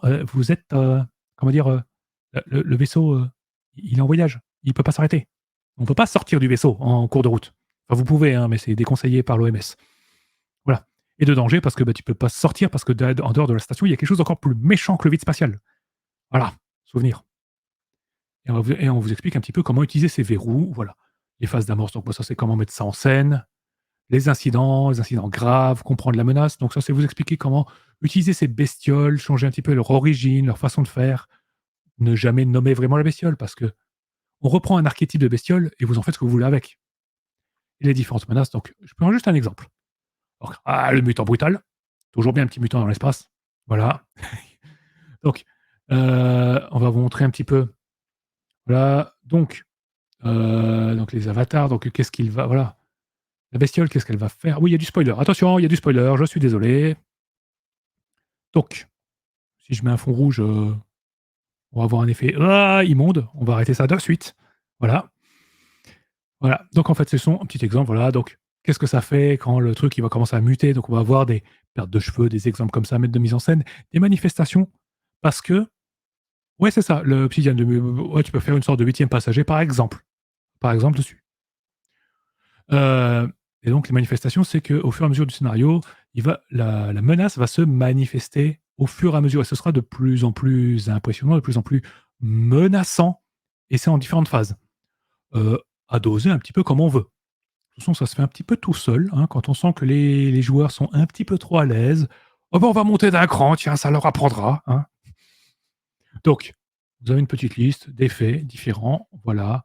Ensuite, différents types d'origine, voilà, d'où ça vient, comment on peut s'en débarrasser. C'est bien comme ça. On va pas trop le montrer, voilà. Sachez que c'est pas évident. Verrouillage, qu'est-ce qu'il est capable de faire comme verrou dans le scénario? Qu'est-ce qu'il est capable de comment dire? Comment il va forcer les joueurs à rester dans la zone? Et pour que ça reste logique d'un point de vue cinématographique, voilà, il va vous le dire, OK. Bon, les études, voilà, études, voilà, on va vous des informations dessus, si on veut l'étudier. Son profil technique, ses règles spéciales, voilà. Donc vous en avez plein. Vous avez pu voir, il y a des effets assez rigolos. Il y en a beaucoup, hein. Voilà, il y a beaucoup de choses, beaucoup de choses. Ça fait 62 pages, voilà, donc ça, on avait ça. Je vous l'ai dit, après, on a aussi un petit écran dans la boîte, voilà. Vous allez avoir toutes les règles. Alors, première page blanche, ça, c'est rappel, donc règles pour tout le monde. Voilà, donc c'est tableau de blessure. OK, voilà. Puis après, c'est les règles de mise en scène. Voilà. Table des manifestations et tout, on a de quoi faire. C'est du rigide, c'est du couleur, c'est fait pour durer. Des aides de jeu, les petites cartes, beaucoup de petites cartes, beaucoup, beaucoup, beaucoup. Hein, parce que tout ça, vous avez tout ça en petites cartes, plus les cartes de PNJ qui sont là. Voilà, cartes de PNJ, plus des cartes de tension, plus les cartes, comment dire, avec les secrets à donner au début. Hein. Là, les cartes d'exposition et toutes les cartes de tension. Autant dire que avec tout ça, vous devriez avoir un petit peu de choix dans votre partie. Bon. Alors, dans les faits maintenant, qu'est-ce que ça donne, Space Horror Stories? Heu, En termes d'écriture, de mécanique pure, je trouve le jeu vraiment génial. Pour faire vraiment du huis clos cinématographique, je trouve que les règles s'y prêtent vachement bien, peut-être même mieux qu'Alien. En fait, le jeu Alien, clairement, je l'adore, mais il est plus intéressant, en fait, en soit en cinématique, voilà, mais surtout en campagne. Voilà, parce que c'est un jeu assez classique, voilà. Là, par contre, pour faire vraiment un one shot, les mécaniques sont pensées pour faire du one shot cinématographique et ça le fait vraiment super bien. J'ai presque envie de dire, ce jeu, cette façon de faire un petit peu mécanique, un peu jeu de société dans cette présentation, vous savez, il y a des cartes, il y a des diagrammes et tout. En fait, en jeu d'initiation, il se prête super bien. Tout le monde a vu un film d'horreur. Tout le monde peut jouer un film d'horreur. Voilà, les gens à genre, voilà, on sait que Yoann Scipion, l'auteur de Sombre, bah, il fait jouer un nombre de débutants absolument délirant quand il est en convention. Ah, c'est fou. Bah, avec ça, vous pouvez faire pareil. C'est juste un petit peu plus de règles qu'un Sombre, OK. Mais cette façon mécanique de jouer les cartes et tout, c'est génial et ça donne, l'idée que c'est les joueurs et joueuses qui décident quand ils vont craquer psychologiquement, qui vont faire leur petite crise et tout. C'est génial de leur laisser la possibilité vraiment de choisir pour la mise en scène. Et ça, franchement, je trouve ça super bien. J'adore. Les mécaniques, pour moi, c'est léger. 3D8 ou 3D10, plus un petit 1 ou 2D fudge en plus. Ouais, ça va, on n'est pas sur le truc le plus compliqué du monde. Je trouve ça très très bien. Si je pouvais juste mettre un bémol, c'est peut-être le prix. Parce que le prix de la boîte est à 60 balles. Et là, c'est un petit peu, c'est un petit peu cher malheureusement. Pas que ça le vaut pas, hein, loin de là. Pour moi, le jeu mérite amplement, comment dire, le prix. Dans la boîte, vous avez les cartes, vous avez les dés, vous avez l'écran rigide et tout. Ça vaut 60 balles. Mais peut-être que 60 balles en boutique de jeu, c'est peut-être pas vers ça que vont peut-être aller se diriger des nouveaux joueurs ou des joueurs qui aimeraient expérimenter autre chose. Quoique, 60 balles maintenant, c'est quoi? C'est un livre de base complet. C'est un gros livre de base, on est d'accord. Mhm. Voilà. Voilà. Mais bon, 60 balles pour une boîte assez petite, ça peut intimider un petit peu. Mais vous, franchement, si ça vous intéresse, si vous aimez ce côté un petit peu jeu d'horreur et tout, si vous voulez faire autre chose que de la chasse aux xénomorphes, qui est toujours rigolo, mais bon, on aime bien varier de temps en temps. Et vu que, oui, après, 60 balles, c'est le livre de Confins de l'Empire, hein, je suis d'accord. Oui, oui, hein. Et bon, qui est pas complet, hein, voilà. Donc là, pour moi, le jeu, très, très bon, voilà. Et puis bon, quand on peut pas se jouer à Mothership, parce qu'il est toujours pas traduit, il sera sans doute jamais traduit, hein. Et il n'est pas sorti surtout. Et qu'il n'est pas sorti, voilà, hein, quand même, voilà. En France, je veux dire, si vous voulez un jeu français pour faire de l'horreur, qui soit pas Alien, parce que, voilà, qui est complètement différent, ça c'est trop bien. Franchement, j'adore. L'exercice est totalement réussi. Franchement, pour moi, c'est un de mes coups de cœur pour le moment. Bon, l'année a à peine commencé, ok. Mais sur l'année écoulée jusqu'à maintenant, on est vraiment sur un de mes gros coups de cœur en termes de game design. On est sur quelque chose de vraiment très propre. Et de réalisation, la réalisation est nickel. Et puis on a Et un bon maintenant. souvenir de la partie qu'on a fait ensemble aussi. Ça, j'avoue qu'elle était vraiment cool. Hein. Oui, oui, non, mais oui, la partie, voilà, à la lecture, je trouve ça très intéressant. Et de l'avoir testé en plus, ça confirme ce qu'on pensait. Ça marche tout seul. Ah oui, par contre, c'est pas une boîte d'initiation, oui, parce que 60 balles, c'est pas une boîte d'initiation, on est d'accord. C'est une boîte de jeu. C'est une boîte de jeu. Mais par contre, si vous voulez initier des gens, le jeu s'y prête parfaitement. À condition que vos joueurs aiment bien le style horrifique. Attention, hein, traumatisez pas les nouveaux joueurs. Hein. Il faut bien que les rôlistes y viennent. Hein. Mais ouais. Donc voilà pour moi. Franchement, super boulot. Très très bon truc. Ça va servir très souvent, je pense. Donc, est-ce qu'on a quelques petits commentaires? Ça va pour 60 € en vrai. Pour comparer, mais globalement, un truc de release, ça va vite cher. Oui, ouais. Nous, en tant que release, on est habitué à lâcher des fortunes oui, ça. dans le jeu de rôle. Et là, ces 5 dernières années, depuis 5 ans, on lâche des fortunes toujours plus grandes. Hein, à partir du moment où le pack, maintenant, il a 145 balles pour commencer. Il y a juste, voilà, sur les viscérations, une petite phrase. Faut pas lécher la pâture au plomb, on est bien d'accord. Hein, voilà. Et Ouais, puis, bonsoir à ceux qui sont arrivés. Donc, tout à fait. Tomoun, etc. Voilà. Ouais, ah, peut-être, Olivier, comme tu dis, peut-être l'écran aurait dû être optionnel, histoire de faire baisser le coût, peut-être. Peut-être, c'est vrai, mais Mmh. bon. Ou le faire en Après, souple. ça avait été peut-être en souple, mais voilà, ça avait été débloqué pendant le financement. Là, c'est la boîte du Ouais. financement. Peut-être que, je sais pas si tout est à oui, il est à ah oui, après, comme on nous dit, voilà, écran intégré permet une économie d'échelle. Oui, en même temps, heu, Mmh. fallait que ce soit rentable et tout. Voilà, ça aurait pas fait gagner grand-chose. OK. Ah, OK. Bah, écoute. Ah exact, il y a plus d'amiante, c'est pas pour passer au plomb. Ouais, mais la pâture au plomb dans le café le matin, ça donne un petit goût quand tu es dans ton vaisseau spatial tout seul Mmh. et que tu t'ennuies. Les hallucinations quand même, ça met un petit peu de Remarque, piquant dans ta vie. ça pourrait faire un super scénar. En fait, les hallucinations viennent des Hop, poussières d'amiante dans le vaisseau parce que ça coûtait moins cher de refourguer de l'amiante dans les vaisseaux spatiaux. Allez hop, voilà, c'est parti. voilà, vous avez votre prochain Voilà, scénario. c'est fait. Et voilà. En tout cas, voilà pour moi, Space Story. Voilà. Ouais, ça confirme tout le bien que j'ai pensé, moi, je parle pour moi, hein, de la partie qu'on avait faite, donc qui était Mmh. vraiment à cet ordre de rire. Enfin, à cet ordre de rire, on se comprend. Ah, en fait, Bien oui, faut faire. on a rigolé parce que Ah bah oui. la situation, pour nous, c'était on Ah oui. était on suivait tous les codes d'un film Ouais. d'horreur, hein, Ouais, ouais, c'est clair. et on tombait dans tous les pièges, mais Ouais, c'était trop naturellement. bon. C'était Ouais. fluide, on le faisait nous-mêmes.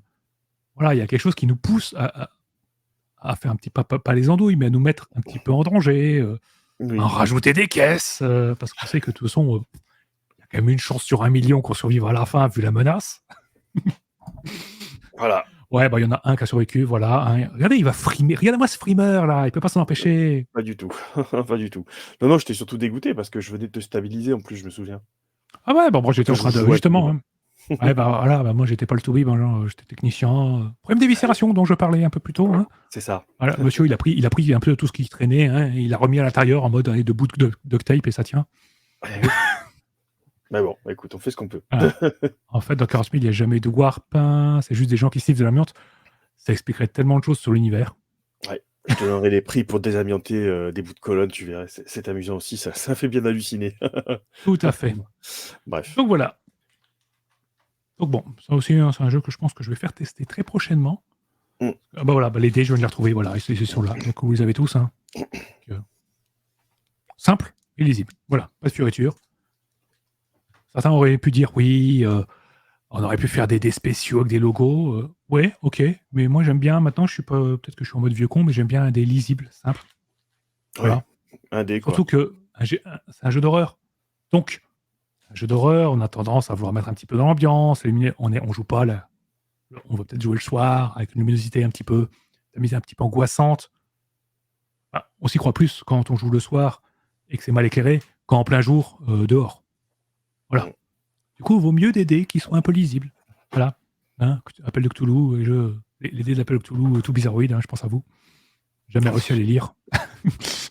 Ah, il y a des sets de dés qui sont compliqués, ouais, des fois, ouais, c'est vrai. C'est ça.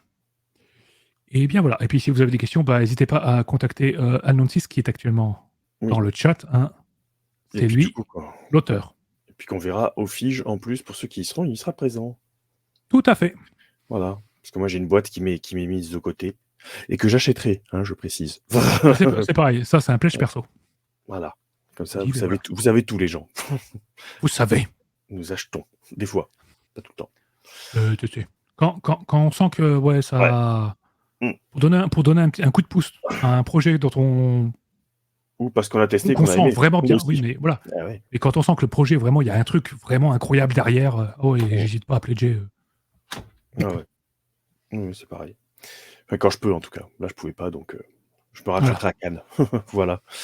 Bah écoute, du coup, ça va être à moi d'embrayer. Alors, je vais essayer de faire ça assez rapidement parce que vous avez bien constaté que je suis de plus en plus palo, n'est-ce pas? Donc, je vais vous parler d'un service presse, donc, qui est effectivement merci à Black Book Edition. On va continuer la gamme Shadowrun V6, qui est toujours bien sûr adaptable sur Anarchy, hein, si vous le souhaitez. Là, il n'y a pas encore le PDF d'adaptation, mais j'espère que ça ne tardera pas trop. Donc, je vais vous parler du troisième parallèle. Alors, le troisième parallèle, c'est sorti il y a quelques mois donc chez Black Book. C'est ce qu'ils appellent les préco-bundles chez eux. Alors, je dirais une précommande classique, en fait. Voilà. Donc, tu fais ça et 4-5 mois après, tu as le bouquin qui arrive avec le PDF. Faut que le seul avantage de précommander, c'est que tu as le PDF avec, en fait, hein, tout simplement. Donc, le troisième parallèle, c'est la traduction de The Third Parallel, qui est une des grosses campagnes de la V6 qui fait méchamment avancer le métaplot, hein, clairement. Le gros fil rouge de cette V6, qui sont les métaplans, ce qui se passe dans la matrice, etc. Alors, ça se présente sous la forme d'un bouquin de 128 pages au prix de 36,90 €. Voilà, comme ça vous savez tout à peu près. On va essayer de faire ça rapidement. La traduction, elle est signée Sylvain Dabriou, Pierre Michaud, Romain Pellis et Nicolas Schott. Voilà. Amélioration de la campagne, c'est Romain et Pierre. Relecture, Célène et Mathieu. Maquette Romano, voilà. Remerciements aux hommes reportés, hein, on ne remerciera jamais assez le boulot qu'ils font. La couverture, l'illustration, je pense que vous avez bien compris, c'est un de mes illustrateurs favoris, c'est Benjamin Giletti. Un petit français bien de Shadow, quoi. Et j'adore son style sur Shadowrun, c'est vraiment magnifique, quoi. Un petit peu les détails, quoi. C'est nickel. Alors, le troisième parallèle, je vais essayer de vous montrer vite fait comment ça se découpe, parce qu'il y a une particularité dans ce qu'ils ont fait.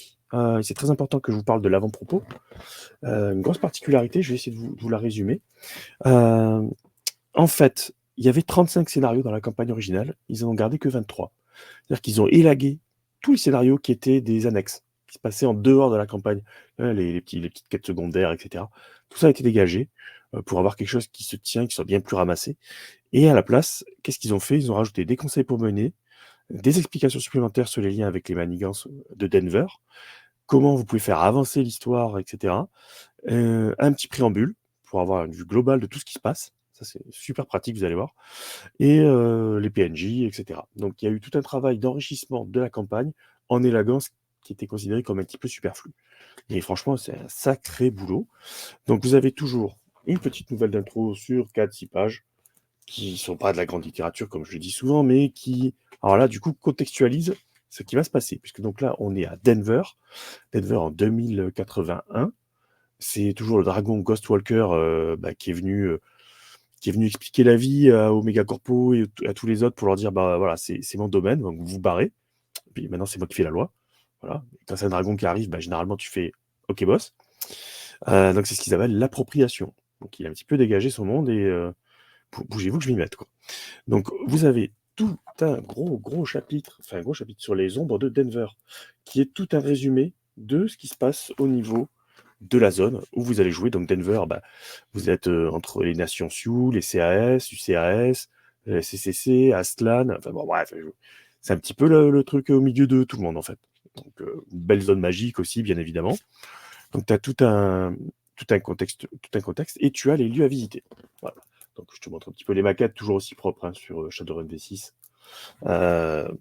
Denver, le dernier dinosaure, ouais, effectivement, oui. Donc là, par contre, tu vas avoir tous les lieux emblématiques, toutes les villes qui se trouvent dans la conurbation Denver, Boulder, Colorado Springs.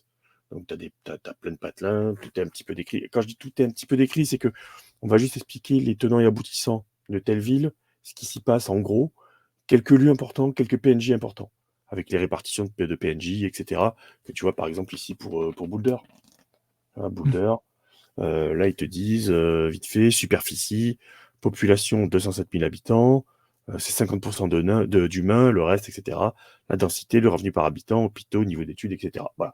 Ça te permet d'avoir une vision tout de suite très globale d'une zone spécifique.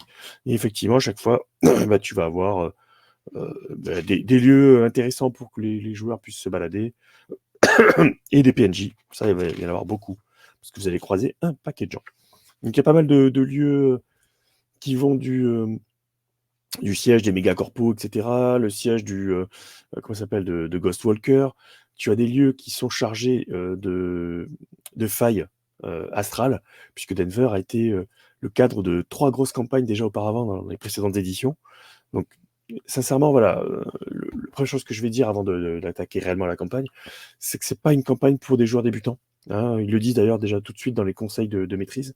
C'est vraiment fait pour des gens qui ont déjà l'habitude, en tout cas le MJ, qui a l'habitude du monde de Shadowrun, des implications que ça a, etc. Parce que là, on reprend, pour ceux qui ont connu, des éléments de la V4, etc. Hein, donc des choses qui se sont déjà passées dans les années 2060 ou 2050, je ne sais plus exactement. Et ensuite, après, vous repartez sur le métaplot en cours. Donc noir total, réalité à la dérive, etc. Donc on va continuer avec le métaplan de 10, pour ceux qui connaissent déjà un petit peu. J'en dirai pas plus. ça en passe des belles et voilà, c'est assez terrible. On commence à comprendre au fur et à mesure ce qui s'y passe, quoi. Et c'est pas gentil. Donc voilà, vous avez beaucoup de choses qui sont décrites, avec des zones qui vont du sympathique au purée, n'y allez pas, parce que c'est vraiment la merdasse, jusqu'à des zones tout à fait agriculture, pardon. Agraire, qu'est-ce que je raconte d'agriculture, où bah, voilà, tu as le bétail, etc., etc. Voilà. Et tu as tout un passage sur le métaplan de Denver. Autant vous dire qu'il va être très, très, très, très, très important. Vous avez intérêt d'avoir des personnages mages ou technomanciens. Ça peut aider. Parce qu'il va s'en passer des vertes et des pas mûres. Donc vous avez les endroits clés de la matrice aussi, bien évidemment. C'est aussi ce qui fait la complexité de cette campagne-là, c'est que vous allez mélanger à la fois ce qui se passe dans le monde physique, dans le monde astral, donc la magie, et dans la matrice. Les trois sont mêlés dans cette histoire. Et les trois font avancer la grande histoire. C'est assez impressionnant. Donc là, vous avez tous les gens à connaître. Donc, les factions, là, c'est tous les gangs, hein, toutes les mafias, etc. Il y en a des intéressantes parce qu'elles peuvent donner du boulot à vos joueurs. D'autres, vous pouvez vous dire que ça fera des bons antagonistes si vous voulez un petit peu étayer la sauce. Vous avez donc tous les gangs locaux, etc. Les différentes personnalités, les différentes corpos. Voilà, vous avez un petit peu des corpos locales et des méga corpos, bien évidemment. Elles sont toutes listées avec leurs petits agendas, etc. Autant vous dire que là-dedans, vous aurez Matsushita et Aslan Technologies. C'est les deux principales que vous aurez dans cette campagne. Et le préambule, comme je vous disais, c'est tout le contexte de la campagne. Avec ce que je vous montre ici, là, en tapotant, note aux débutants. Je vous la lis parce que c'est très important. Cette campagne de Shadowrun est destinée à des tables aguerries, déjà familières avec la richesse et complexité du 6e monde. Même si nous avons pris soin en la traduisant et l'adaptant de la rendre aussi clé en main que possible, elle requiert tout de même une bonne maîtrise des mécaniques de l'univers, spécialement celle de la magie et de la matrice, mais également quelques connaissances de l'histoire du 6e monde. Donc si vous n'avez pas un petit peu de bagage derrière vous, vous allez être quand même assez largué, quoi. Surtout qu'il s'en passe vraiment, vraiment beaucoup.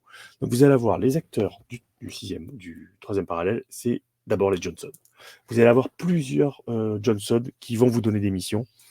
Et les uns vont même aller à l'encontre d'autres, au fur et à mesure. Vous aurez même la possibilité d'avoir des missions qui contrediront des missions que vous avez faites auparavant. Parce que en fait, ça va être une énorme histoire d'espionnage. Imaginez le film Le Serpent avec Yul Brynner, Philippe Noiret, etc. Version Shadowrun. Imaginez un petit peu ça, avec des espions contre espions et autres. C'est un petit peu ce genre d'ambiance, sauf que vous y rajoutez la matrice, les métaplans, et c'est terrible. Donc vous aurez beaucoup de conseils sur comment jouer ces différents Johnson. Là, vous avez par exemple ici un passage sur le masque. J'en dis pas plus. Voilà. Et c'est très, très important. Vous avez ensuite un résumé de tous les actes de la campagne. Il y a donc 5 actes et 23 scénarios. Vous avez de quoi jouer quelques mois quand même, hein, en étant large, etc. Hein. Sachant que tous les actes vont aller de révélation en révélation vers un final apocalyptique. Hein. Si vous le merdez, en gros, Denver, c'est des ruines. Hein. Plus un dragon ne sera pas content. Spoiler alert.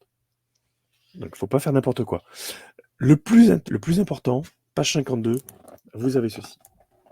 Voilà. Vous avez les différents scénarios avec les différents actes, la façon dont vous pouvez les jouer. Vous pouvez les zapper même. Hein.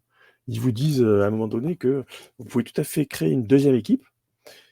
Si une des missions n'est pas faite par l'équipe de vos joueurs, c'est l'équipe B qui va s'en charger.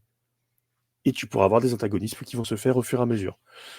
Tu auras des conseils pour comment tu vas déclencher aussi la fin de ta campagne, parce que tu la déclenches pas n'importe comment non plus. Il y a quand même des petits prérequis, mais les joueurs, s'ils sont assez débrouillards, tu peux la faire arriver assez rapidement quand même.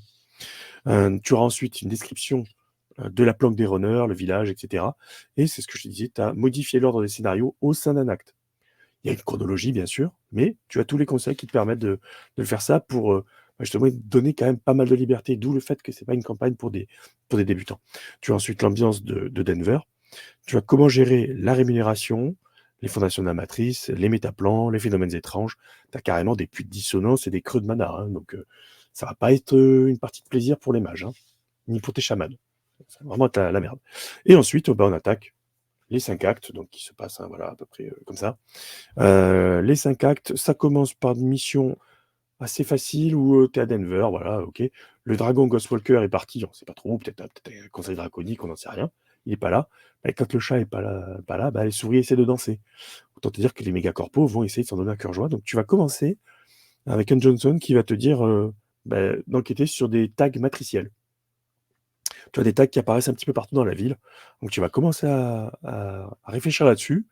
Et c'est le début d'un engrenage où tu vas commencer à comprendre qu'il se passe des trucs avec ces glyphes. Donc c'est ça, c'est ta première mission. Et ensuite, bah, plus tu vas avancer, plus tu vas avoir affaire à différentes factions, plus tu vas te rendre compte que tes Johnson, ils sont pas tous très très clairs. Tu auras une petite bifurcation à Los Angeles à un moment donné. Et plus tu vas te rendre compte qu'il y a des expériences de plus en plus bizarres qui sont menées à Denver.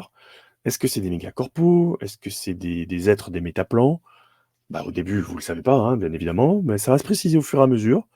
Et ça va répondre à peut-être pas mal de questions que vous vous posiez sur les événements de Noir Total, etc. Des événements qui vont arriver puisque le supplément sur la matrice n'est pas encore sorti et vous avez déjà des références dedans. Donc, il y a déjà des renvois de pages vers le Hacker Vaillant hein, qui sortira dans quelques temps. Oui, c'est pas un job facile. Vous aurez la possibilité de vous venger de Johnson. Si vraiment ça s'est pas bien passé, bah, vous pourrez. Et pas mal de choses. Donc, pas mal de fissures, j'en dis pas plus. Pas mal comme je disais, de jeux de faction aussi, et d'avoir suffisamment de preuves et de pièces pour convoquer une réunion et faire le dénouement final. Et le dénouement final, la grande mission, je vais pas vous la dévoiler, hein, ce serait un petit peu dommage. Sachez qu'elle est d'ampleur au niveau carrément du 6e monde et de l'Amérique du Nord. C'est à ce niveau-là d'enjeu. C'est pas le petit truc à Denver planqué dans son coin. Denver est une ville très importante. Comme je te dis, tu as toutes les nations des peuples premiers, nations elfes, etc. Donc tu as tout ce petit monde, c'est une vraie pétaudière. Plus un dragon, donc autant te dire que voilà, il y a quand même beaucoup de choses. Et surtout, tu vas comprendre, peut-être pas tout, mais une bonne partie de ce qui se passe dans les fameux métaplans, ce dont on avait parlé dans Noir Total et ensuite, le fameux métaplan de 10, et il y en a d'autres. Et tu commences à comprendre que à quel jeu jouent vraiment les méga corpos, qu'est-ce qui se passe réellement dans les métaplans. Tu vois, tu as tout un chapitre sur les retombées et leurs conséquences avec les recueils des personnages. Donc tu as absolument tout ce qu'il faut pour gérer des PNJ qui peuvent t'aider, et puis les différents Johnson avec leurs caracs, leurs petits secrets, etc., etc. Avec leur niveau de réseau, bien sûr. T'as qui sont gratinés dans les Johnson, hein, quand tu commences à comprendre qui ils sont. T'as même des choix moraux assez importants. T'as une mission quand même, même dans la résolution finale, t'as une possibilité de résoudre qui est pas la plus joyeuse du monde, hein, mais c'est une possibilité. À vous de voir si les joueurs sont prêts à s'engager là-dedans. Franchement, moi, je m'y resterai pas, hein, donc ça, c'est c'est clair. Tu vois, tu as par exemple comment gérer l'autre équipe dont je te parlais, donc Front Range Crows, par exemple. Et ensuite, tu as, si vous aimez, la secte Nulls. C'est une faction hein, qui essaie de faire le ménage dans la matrice. C'est des gens un peu bizarres, hein, on va dire ça comme ça. Mais pareil, tu commences à comprendre aussi quels sont les enjeux là-dedans. Et voilà pour les donc 128 pages hein, de campagne du 3e parallèle. Donc, comme je disais, parce que maintenant je peux faire un petit bilan de cette lecture passionnante, c'est toujours construit de la même manière au niveau des scénarios. C'est-à-dire qu'on te pose un cadre, on te donne le fil rouge, voilà, telle mission, voilà ce qui va se passer, voilà ce qui peut se passer, quelques personnages importants, et après, c'est au MJ de faire sa sauce avec tout ça pour créer une histoire qui tienne en fonction des choix des joueurs. C'est toujours un cadre assez libre, malgré le fait que tu es toujours mission, aller faire ceci. Ouais, mais pour aller faire ceci, il faut que tu ailles récolter tes informations, il faut que tes mages ou tes technomanciens ou tes hackers, ils fassent le boulot correctement, qu'ils se fassent pas repérer. Enfin, tu vois, il y a plein de trucs qui vont faire que ta mission va évoluer différemment selon les tables, hein, bien évidemment. Donc, il y a pas mal de choses qui peuvent s'y produire.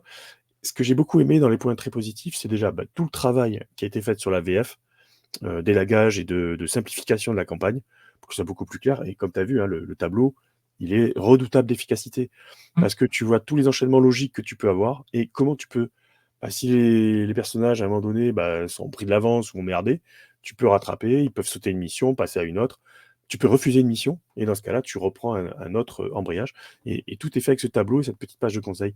Donc ça, c'est vraiment le super point positif. Le seul bémol, est-ce que c'est vraiment négatif? Je pense pas. Le seul bémol, c'est ce qu'ils disent en préambule, c'est ce que j'ai lu, c'est-à-dire que c'est pas fait pour les débutants. Tu as plutôt intérêt quand même à connaître un petit peu, au moins un minimum avec du Streetpedia et du wiki, hein. Parce que sinon tu vas être complètement largué.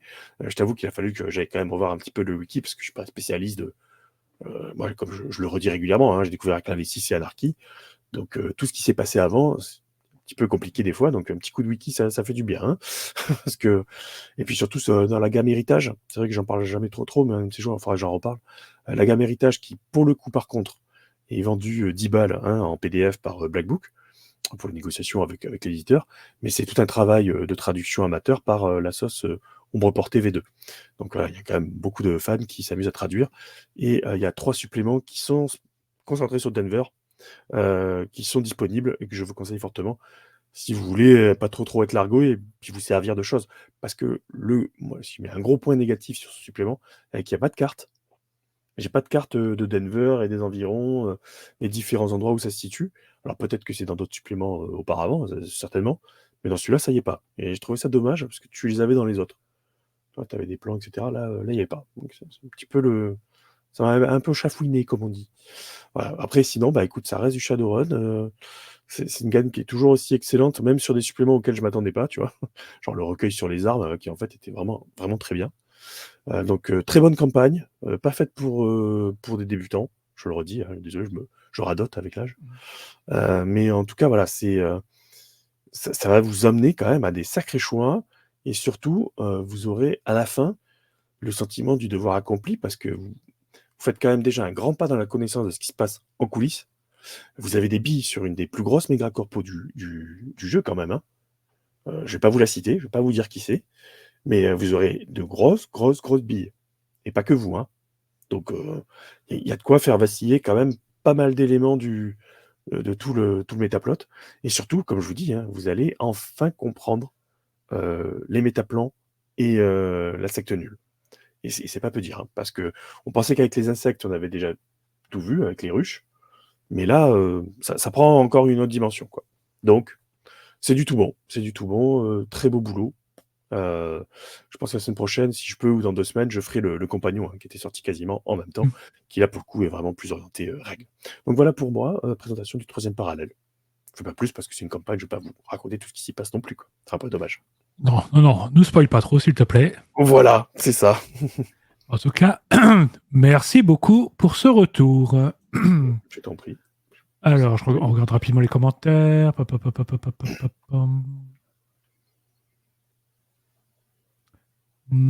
Des blagounettes sur Denver. Ça, ouais, voilà. Ouais, bah oui. Oui, je vois, oui. Bah oui, on devrait aller dans les pires zones. Alors pas toutes, hein, il y a des moments quand même, tu te balades quand même dans Denver ou Colorado Springs, il y a des endroits un petit peu plus cool où tu peux te reposer et tout, t'as une planque et tout, quoi. Tu vois, donc Aurora Gardens, quoi. C'est sûr qu'après, tu vas passer dans des métaplans ou le métaplan de Denver ou les autres, c'est déjà moins joyeux, quoi. Voilà. Ah, c'est rare. 6e monde, Oui. Almanach et Wikipédia, voilà. Tout à fait. Pour apprendre où est-ce qui s'est passé avant. On n'a pas tout, mais on a les grandes lignes déjà de comment qu'on en est arrivé à ce sacré bordel. Ouais. Moi, le seul truc qui m'a gêné, c'est des références à Hacker Vaillant, le supplément de la matrice, qui n'est pas encore sorti. Ça, j'étais là, je suis meilleur. Mais pourquoi? Voilà, bon, on sait qu'il va sortir, hein. C'est cool. Mm. Je crois que c'est la seule édition où on aura quasiment tous les archétypes qui auront été traités, quand même, hein. Même les rigueurs. C'est quand même... Non, ça fait plaisir, hein, parce que ouais. quelques classes, carrière, quand même été mises de côté. Hein. Ouais. Bon, Technomancien, ça a toujours été mis de côté, parce qu'on ne savait pas trop ce que c'était avant. Et bah là, tu les as, avec les rigueurs. Et ça, c'est cool. Voilà. Ok, bon, bah, en tout cas, merci pour ce retour sur le 3e parallèle pour Shadowrun. Mais écoute, donc, on précise, service presse. Voilà. Service presse qui date un peu, hein, parce que celui-là, je crois que ça fait 4-5 mois qu'on l'a. T'inquiète, c'est pas notre record. Par contre, le prix, tu peux me rappeler le prix, s'il te plaît? 36,90 €. Ça a un peu augmenté, hein. Je crois que normalement, c'était genre supplément, c'était à 34,90 € de mémoire avant. Voilà. Bon, après, ok, et nombre de pages, rappelle-moi, donc 38. Ben voilà. Ok, bah vous savez tout. Trouvable en boutique, tout ça. Ah oui, tout à fait. Voilà. Parfait. Allez, bah ça c'est fait. Et bien maintenant, on va passer Au news. à l'actu. Je peux passer Oh à bah l'actu. ouais. Un petit peu Allez, d'actu, tiens. vas-y. Bon, allez, l'actu, on va y aller, mais attention, il n'y a pas grand-chose. Ouais. C'est Moi, assez. je vais te faire les festivals et puis un Kickstarter et après, je te laisse t'amuser. Bah, oh, c'est gentil, c'est gentil, c'est gentil. Ouais, je suis comme Vas-y. ça. Alors, festival, il y en a 3. Je vais vous mettre les liens au fur et à mesure.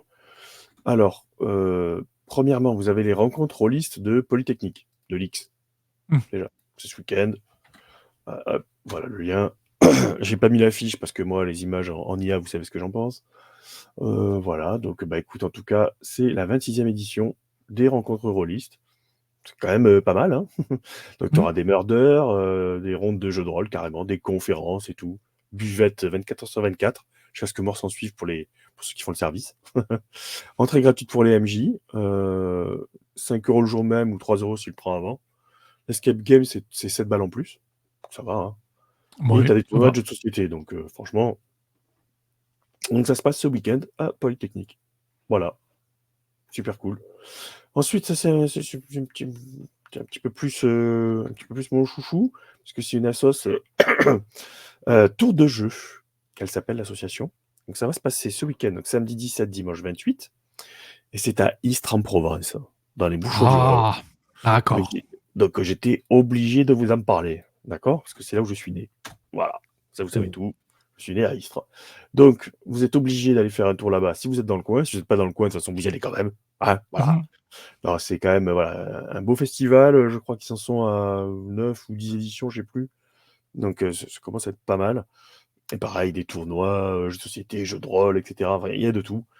C'est un chouette festival, hein. Tiens, si un de ces jours je suis dans le coin en vacances ou quoi, j'irai faire un tour. Parce que bon, c'est pas très loin de là où j'habitais avant. Donc c'est le festival du jeu d'Istra. Voilà. À la salle polyvalente, allée des Échoppes, 13e Hmm. 800, Istra. Ouais, j'aime bien, tu sais, je fais encore plus sur l'accent. Ensuite, le samedi 27 janvier, ils appellent ça le samedi en jeu. Et c'est en Sologne, dans le 41, à Prunier-en-Sologne, Loir-et-Cher. C'est du 27 au 28 janvier, c'est de 14h à 2h du mat. Donc, tu as ouverture au public à 14h, accès libre jusqu'à 2h du mat. Découverte, initiation, tournoi de jeux de plateau, figurines, jeux de rôle, ils savent pas quoi encore, Paul Carte Magic, du tarot, du poker, enfin la totale quoi. Et alors en plus, si c'est pas magnifique, attends, je vais essayer de te mettre quand même le lien vers l'association L'Entre des Jeux, hein, qui propose cette grosse soirée. C'est pas la première non plus, hein. Hop, voilà. Et en plus, ils te font le repas choucroute. Le top. Bon, Oh. on n'est pas en Alsace, hein. C'est la Sologne, mais il n'y a pas de raison. Donc, tu as carrément le repas à 20h. Donc, alors, si tu n'as pas envie de choucroute, tu as le droit à l'assiette anglaise. Mais j'allais dire assiette anglaise en Sologne, il ne faut pas déconner non plus les mecs, quoi. Donc, choucroute. Voilà. Je regarde le prix. Hop, 16 balles. Apéritif, plat, dessert. Et après, tu continues à jouer. Bon, c'est bien Si, ça. si c'est pas le bonheur, dites donc les gens. Voilà. Donc, non, super boulot de la sauce, hein. Franchement, petite formule sympa. Tu vas entrer, plat, dessert, Hmm. quoi. Et puis tu joues. Donc, je sais pas en quoi consiste l'apéro, je veux pas savoir. Donc, pour ceux qui iront, vous nous raconterez. Donc voilà pour les 3 conventions du week-end. Bien évidemment, hein, on ne fait pas un dessin que fin février, on sera au Fige à Cannes. Voilà, je le rappelle à chaque fois, hein, quand même. Et ensuite, j'avais un petit Kickstarter, parce qu'il fallait bien en trouver un quand même. Parce que c'est vrai que c'est très calme dans les financements participatifs, et tant mieux, hein, pour nos porte-monnaies. Oui, voilà, Euh, hein, c'est compliqué mais là. voilà, mais j'aime bien tomber sur des petits trucs qui sortent un petit peu. Bonsoir Ranita. Hello. Euh, J'aime bien, tu vas trouver des petits jeux qui sortent de l'ordinaire, de la zone de confort, etc. Et j'avais déjà pledgé un truc de l'auteur de Marco Serrano. Il avait fait un supplément pour Mothership, que j'ai reçu déjà. Et là, il a fait donc Green Horns, qui est un jeu de weird science fiction. Je vais voir si je peux partager la page. Attends, on va voir ça. Partager l'écran. Hop. Voilà. Ça va être rigolo. Ça, vous allez voir à quoi ça ressemble. À rien, hein, en gros. Hein. Voilà. Green Horns, Weird Space RPG. Ouais. Unthinkables. Voilà. Ça porte bien son nom pour l'instant. Ah ouais. Donc, qu'il y a des anomalies qui spawnent, hein, tu vois, depuis nulle part, en fait. Donc, A Rules Light Dangerously Fast Sci-Fi Game. Donc, c'est déjà financé, on est content pour l'auteur. Moi, j'adore le look, hein, personnellement, c'est très très con. Et puis bon, ben voilà, t'as le PDF pour 20 balles et le hardcover pour 35. Bon, c'est pas le truc le plus cher du monde. En frais de port, c'était pas le pire qui existe, lui en plus, donc c'était correct pour l'Europe. Donc c'est une centaine de pages, hein, pour le hardcover, qui permet de créer tes personnages, de créer des missions. Et en gros, tu joues des espèces de super-héros. Qu'est-ce qu'il disait dedans? Voilà, simple to. Voilà, Green Horde is some wild cheat. Déjà, ça te donne envie de l'acheter, quoi. Donc tu traverses le flux du temps et de l'histoire de la planète. Voilà. Comme ils disent, hein, ça te rappelle soit Dragon Ball Z, soit Cosmic Marvel Comics. Sauf que cette fois-ci, tes joueurs peuvent mourir. Bon, voilà. Ah, Donc tu joues des espèces de super-héros qui sont là pour poutrer du vilain, sauf qu'ils peuvent y passer quand même. Ça a l'air complètement foutraque. C'est typiquement le jeu que tu verrais chez du Parton Recall, pour pas les nommer. tout à fait. Ah, mais C'est à ça que je vraiment, pensais. hein. Hein. Je me suis dit, si Ah ouais. quelqu'un doit le traduire, ça. Ah oui, oui. Ça a l'air complètement con. Franchement, voilà, tu vois ça, tu te dis oui, bon, bah ok, d'accord. Oui, Voilà. oui, bien sûr. Oui, oui, voilà. On est d'accord. Donc voilà, un petit projet qui sort de l'ordinaire avec des règles qui ont l'air à part. Il y a même un petit comment ça s'appelle? Je crois que de mémoire, tu as quelque chose pour voir un peu le canevas, tu sais, le début du. Hmm. Je sais plus s'il n'y a pas un truc à télécharger. Tu as carrément des petites vidéos, des actual plays et tout déjà dispo. Donc, quand même cool. Alors attention, la TVA et les droits de douane ne sont pas couverts. Ouf. Prévoyez-le avant. Oui, faites gaffe, parce que là, ça va Voilà. s'envoler. Alors après, ça dépend du bouquin, hein, tu vois, si c'est un bouquin à 35, ça m'est arrivé une fois, où j'ai dû payer les frais de douane, et la TVA, j'ai dû sortir 11 balles en plus. Ouais, mais c'est une surprise que Voilà. Là, moi, au ça m'est moins, arrivé, hein, ils qu'on te me le disent. demande de régler ça à un moment où j'avais pas forcément les moyens sur mon compte de payer ça et j'étais en mode shit. C'est ça. Voilà. En Donc mode, voilà, là au moins c'est annoncé, donc tu le sais. Voilà. Voilà. Et les frais de port, tu vois, pour l'Union européenne, 24 $ quand même, hein, pour un machin à 35, ça commence à piquer, hein. Ah, ça fait mal là. Donc un petit PDF à 20 balles, c'est pas mal aussi. On est bien d'accord.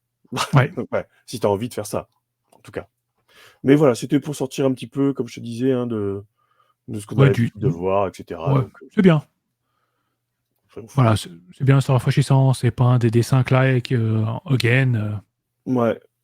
Et puis après, il y avait 2 autres news. La première, parce que on l'a vu popper sur Facebook, etc., chez la Loutre Rollist. Alors, on en reparlera, bien sûr, parce que le financement n'est pas tout de suite. Mais ça fait Oui, oui. plaisir de voir qu'ils vont faire continuer à vivre Stalker, le jeu de rôle. Oui. Parce que Stalker, le roman était vraiment très très cool. Les jeux vidéo, bien sûr. Et le jeu de rôle était vraiment sympa. Et là, ce sera un recueil d'aventures. Pique-nique dans les zones. Tout un programme. Donc ça arrivera en financement le 30 janvier, donc on aura l'occasion d'en reparler, hein, bien sûr. Mm. Et ensuite, dans les financements et les éditeurs qui servent d'exemple là maintenant, faut bien le dire, beaucoup devraient en prendre de la graine, pour pas dire plus. Mais je vais pas faire une cartouche, c'est pas la peine. Mais non, c'est une Donc, anti-cartouche. C'est l'inverse. Ouais, et je pense que je dois l'avoir. Attends, je me remets. Hop, excusez-moi. Je le mets dans les marques. Je crois que j'ai dû le mettre dans les petits visuels. Ouais, c'est magnifique. Voilà. Donc je parle de 7 Mess Édition. Oui.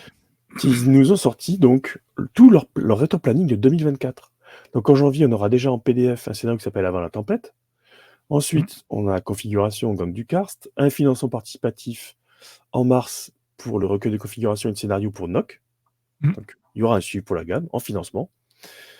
On aura un autre financement participatif en juin pour le jeu de plateau Dictat, donc je pense qu'il sera jouable à Cannes, donc je verrai avec eux, parce que ça, je t'avoue que s'il est jouable, autant dire que je vais vite taper l'incruste pour voir comment ça tourne en jeu de plateau. Et ensuite, après, tu vois, tu auras des livraisons prévues, des scénarios PDF, une soirée enquête prévue en financement en novembre. Magnifique. Voilà. Donc tu as tout un rétro-planning, et j'avoue que c'est beau. Voilà, Oui. c'est propre, c'est carré, c'est pro. Tout ce qu'on demande. C'est cette messe, hein, cette messe, éditeur tout petit, hein, on n'entendait pas beaucoup parler. Je crois que je dois avoir un de leurs premiers jeux.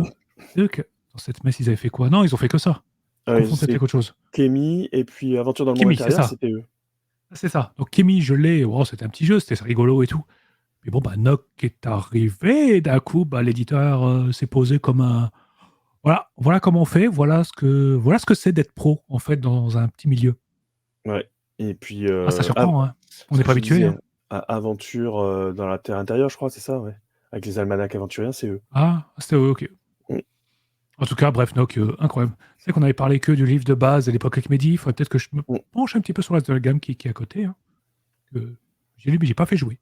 Ouais. Mais de toute façon, je pense qu'on ira vite les interviewer au Fige, de toute façon. Donc, voilà. Voilà. Très, très, très bon. Très bon.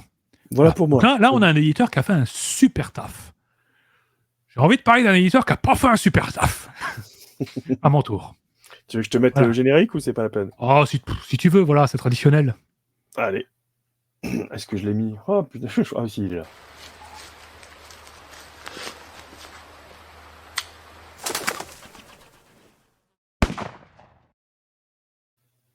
Voilà, je pense que là, c'est carrément la Gatling. Hein. Une fois, je mettrai un autre un peu plus énervé. Hein.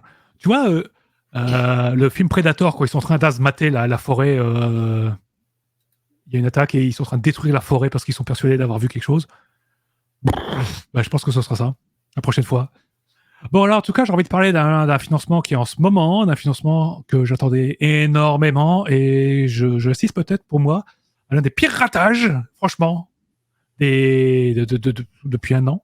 Je parle d'Assassin's Creed. Alors, Assassin's Creed, gros jeu, énorme licence, voilà, quand même, c'est l'une des licences vidéoludiques les plus connues du monde, sans déconner. Vous pouvez ne pas entendu parler de ça, à tel point que ça fait partie de la pop culture, qu'on le retrouve des références à Assassin's Creed dans des films, des séries, des romans, maintenant, on en trouve absolument partout. Un jeu de rôle qui est sorti aux États-Unis qui avait assez bien marché, hein. Voilà, on avait quelque chose de pas mal. Et là, en France, on a le potentiel d'avoir un monstre, pas forcément à la hauteur d'Avatar, mais quand même, on n'en est vraiment pas loin. D'autant que licence ultra porteuse, concept quand même qui permet de jouer sur du multi-époque en mode hollywoodien, et il n'y a quasiment aucun jeu qui permet de faire ça. Hein, et quand même une équipe de création, sans déconner. Francesco Nepinello, et il n'y a pas que lui, mais on est quand même sur du casting 5 étoiles, hein, voilà. C'est pas Joel Rigolo qui s'est mis à la création, un Kickstart qui permet de découvrir le jeu, qui est béton et tout. Ok, on a quelque chose, ok, ça peut le faire. Et est-ce qu'on a une foutue com? Non. Rien. Nada. On a eu une première mention il y a quelques mois en mode on va faire Assassin's Creed. Ok. Mais pas plus. Donc si vous n'aviez pas vu la news à ce moment-là, c'est raté. Le jeu sort, la com une semaine avant. Littéralement, les annonces, c'est une semaine avant le début du financement. Ce qui est quand même, franchement, les gens, faut pas faire ça. Arrêtez. À part si vous êtes sur votre téléphone à regarder les réseaux sociaux de votre d'Arcane Asylum à ce moment-là, vous n'avez aucune chance de savoir que ça sort. Bon, ça sort. Incroyable. Et qu'est-ce qu'on a actuellement? Donc, encore une fois, grosse licence, bouquin qui promet d'envoyer du lourd. Ça fait 5 jours que ça a commencé. Hein, on est sur un des trucs les plus porteurs potentiellement qui existent. 138 souscripteurs. 138, même pas 25 000 euros. Waouh! Waouh! Incroyable. Là, on est sur les scores que ferait un éditeur indé ou un tout petit jeu à côté. Hein, alors, pour une petite maison d'édition, lever autant, c'est déjà super cool. Mais là, on avait quand même peut-être un potentiel de faire un jeu qui pouvait lever 100 000 sans forcer en moins d'une semaine. Vraiment, de faire un carton plein. Surtout que le jeu, il est pas donné. Donc, le panier moyen aurait permis de... Ben là, non. On n'a rien. La com, avant, elle était pas folle. Maintenant, c'est pas terrible. Les commentaires, je sais pas qui s'occupe de faire le community manager, mais c'est pas encore ça. Hein. C'est pas terrible. Moi, on est pour moi sur l'exemple complet du ratage du lancement d'un jeu. Voilà. Là, voilà. Bon, peut-être que c'est voulu. Hein. Attention, c'est un jeu sur un financement qui va faire 2 mois et demi. Oui, ça fait longtemps que j'avais pas vu un truc aussi long, moi. Après, ils ont expliqué, donc peut-être que ça vient de là. Mais 2 mois et demi, ça veut dire qu'en fait, c'était une préco, en fait, et ça se termine au moment où les bouquins partent à l'impression chez Kmon, donc l'éditeur américain, qui va faire de son côté l'impression pour tous. En D'accord. fait, ça leur donne une idée des quantités imprimées. Ok. Mais du coup, est-ce que faire un peu de com avant, ça aurait été pas trop mal, l'histoire de faire monter les chiffres? Parce que basiquement, tous les sous en plus, c'est des sous en plus. Voilà. Si la cagnotte montait, c'était des sous en plus pour Arcane Asylum. Bah là, pas grand-chose. Il y a rien. Ils nous ont habitués à nous faire des actual plays et quand même vachement quali, même pour Avatar. Avatar, l'actual play chez Ultima Verba avec l'équipe JDG, Mister MV et toute la clip. Sans déconner, si tu veux toucher du monde, c'est ce qu'il fallait faire. Autant qu'avec, je veux dire, des joueurs pareils qui viennent du monde du jeu vidéo, tu avais moyen d'attirer une quantité immense de joueurs potentiels dans le jeu de rôle. Ça n'a pas été fait. Ce sera fait après. Ouais, bah, c'est un peu tard. Là, c'est un ratage. Je suis désolé, mais ça va me rester en travers de la gorge, là. C'est un foutage de gueule. C'est incroyable. Là, Arcane se repose sur sa communauté, son pool d'acheteurs habituels, et pas plus. Ça vaut le coup d'avoir les licences les plus porteuses du jeu de rôle et de pas savoir s'en servir. Ah, ça me fait bien chier, tiens. Waouh! D'autant que c'est un jeu qui m'intéresse, vraiment. La licence m'intéresse, le système, je l'ai vu, j'ai fait « Waouh, ça, je veux y jouer !» Ah bah la vache! Là, ça me donne pas envie de pledger, hein. D'autant que le pledge, au final, soyez honnêtes, à part si vous prenez le gros pack et vous cherchez les PDF, ça vous servira pas beaucoup. Donc bon. Bref, je n'ai pas trop envie d'en parler, mais voilà, bon, moi, je suis en colère qu'ils aient raté une licence pareille. Waouh, qu'il n'y ait pas de suivi, qu'ils fassent pas le suivi, je m'en fiche. Mais au moins le lancement, qu'ils ne le ratent pas, quoi. Ouais. Je trouve qu'effectivement, tu as une petite remarque d'Obsidian qui est tout à fait juste. Oui, même voilà. parmi les rôlistes, ouais, c'est vrai que ça fait pas plus de buzz que ça, j'avoue. Pourquoi? Alors que le jeu a un potentiel juste énorme. En fait, c'est une version hollywoodienne de Nephilim, basiquement. Nephilim, c'est un petit peu posé, un peu taille humaine, même si on joue pas des humains. Mais voilà, dans un petit village de France, là, on est sur un truc plus hollywoodien, des intrigues, des conspirations et tout, sur du multi-époque, sans se prendre la tête.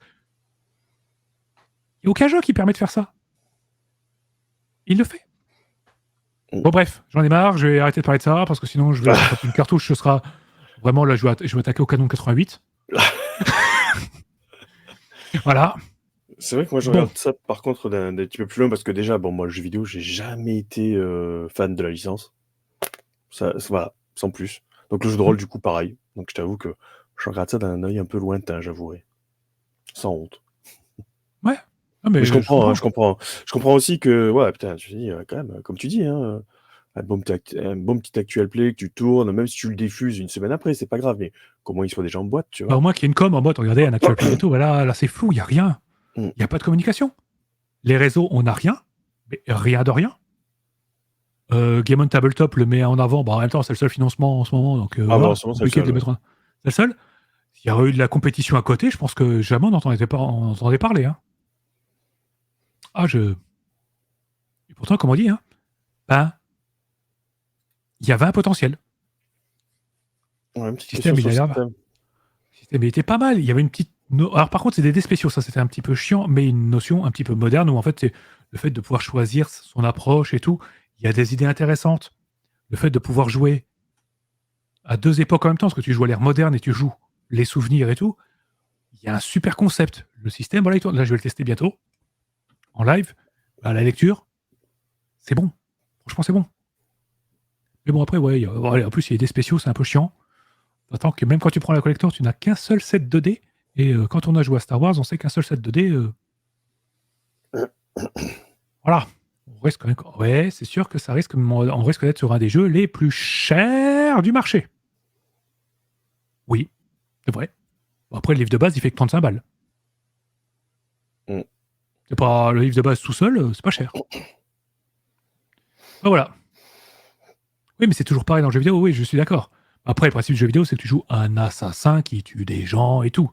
Mais le potentiel, parce que là, l'un des personnages, quand tu joues dans l'histoire, la partie historique, il y a un assassin, et et les autres vont jouer des personnes qui gravitent autour. Mais peux faire autre chose que tuer des gens. Hein. Tu vas jouer un ancêtre, t'es pas forcément un assassin, tu fais partie du credo, mais il y a plein de choses à faire. Puis bon, le principe de pouvoir jouer une campagne où tu changes d'époque sans faire du Doctor Who. Hein. Doctor Who, tu peux, mais c'est pas la même chose. Mm. Mais voilà. Mais bon, bref. Tant pis. Ouais. Bon, allez, on va arrêter là. Comme On on va dit. arrêter là-dessus. Voilà. Ouais. Tiens, bah moi j'en profite pour histoire de nous redonner un peu le smile. Je l'avais failli l'oublier. On vous a déjà dit qu'on aimait bien Artum Toulou, 2D20 ? Ouais. Je crois qu'on vous l'a déjà dit. On en reparlera. Donc là, en préco, vous avez chez Modifus, ça vient d'arriver, le 11e supplément de la gamme, dites donc. Unexplode. Ah oui. Donc les 6 lieux prêts à jouer, etc. Et des générateurs de lieux à explorer pour mener vos intrigues, vos missions d'espionnage, etc. C'est ça. Magnifique, Bah oui, attention. magnifique cette gamme.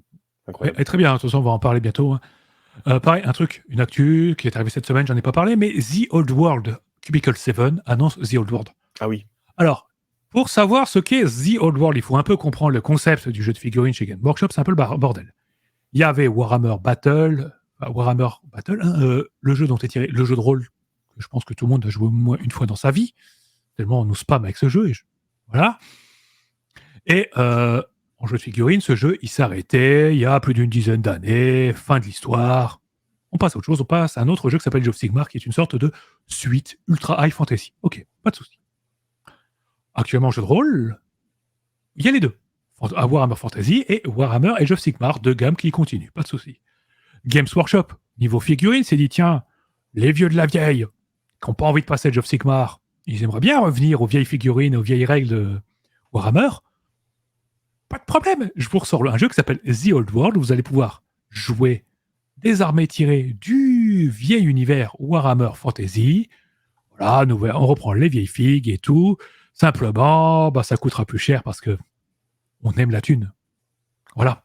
Et que la nostalgie, ça fait raquer. Bon, pas de souci, ça c'est pour comprendre ce que c'est que The Old World. Donc c'est Warhammer qui revient en figurine. Cubicle 7 vient d'annoncer donc un jeu de rôle sous The Old World. On peut se poser un petit peu la question.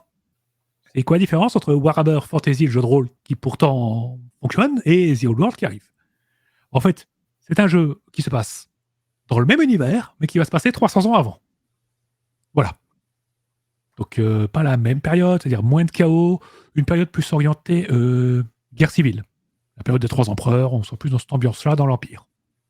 Pas beaucoup plus de news, mais un peu pareil, perplexe sur l'intérêt de sortir cette gamme, autre que profitons du fait qu'il y a le Game Workshop ressort un nouveau jeu, donc on fait une nouvelle licence, pourquoi pas.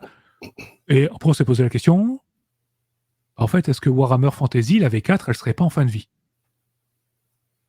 Parce qu'après, après tout, Warhammer V4, elle commence à avoir un certain âge, cette gamme.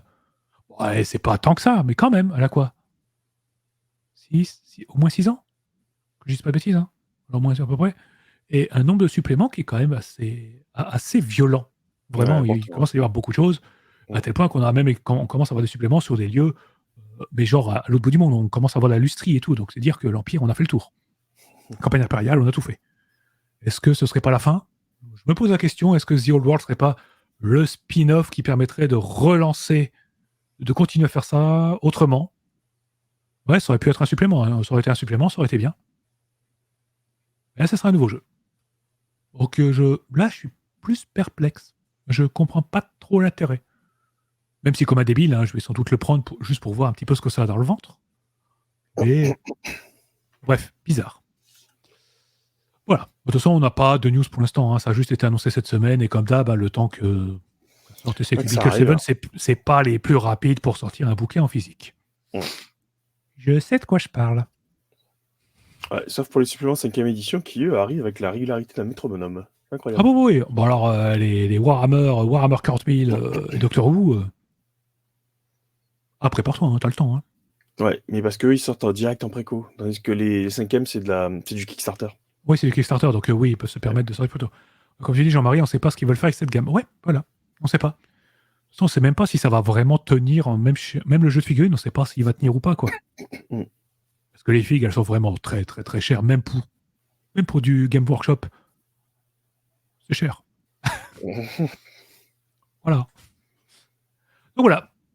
Je sais pas si tu as autre chose à noter dans l'actu. Moi, c'était un petit peu tout. Non, c'est juste pour ce qui vous attend cette semaine sur un Ah oui, podcast. bah oui, Comme il y a des choses, il y a des choses. Ah bah oui, oui, oui, oui, oui. Demain, on reprend un petit peu de stream jeux vidéo. Donc pour ceux qui veulent Ah, venir regarder, on va faire autre chose. Hein, on va faire The Expanse, la version Telltales demain. Donc un petit peu à la cool, on va reprendre l'univers de The Expanse et puis vu que ce sera plus tranquille, on pourra discuter jeux de rôle en même temps. Hein, parce que on avait fait du Dark Tide et Dark Tide, c'est pas évident de parler avec vous en même temps. Je suis hey. un peu concentré sur le fait de ne pas mourir et de ne pas faire perdre mon équipe bêtement à la moindre microseconde d'inattention. C'est ça. Voilà. Ça, c'est demain soir, 21h. Mercredi, donc. Mercredi, voilà. Jeudi. Jeudi. Alors, 2 choses jeudi. Éventuellement 2 choses. Une chose sûre, c'est mercredi, j'enregistre, c'est-à-dire que ce ne sera pas en live. Donc, vous l'aurez prochainement.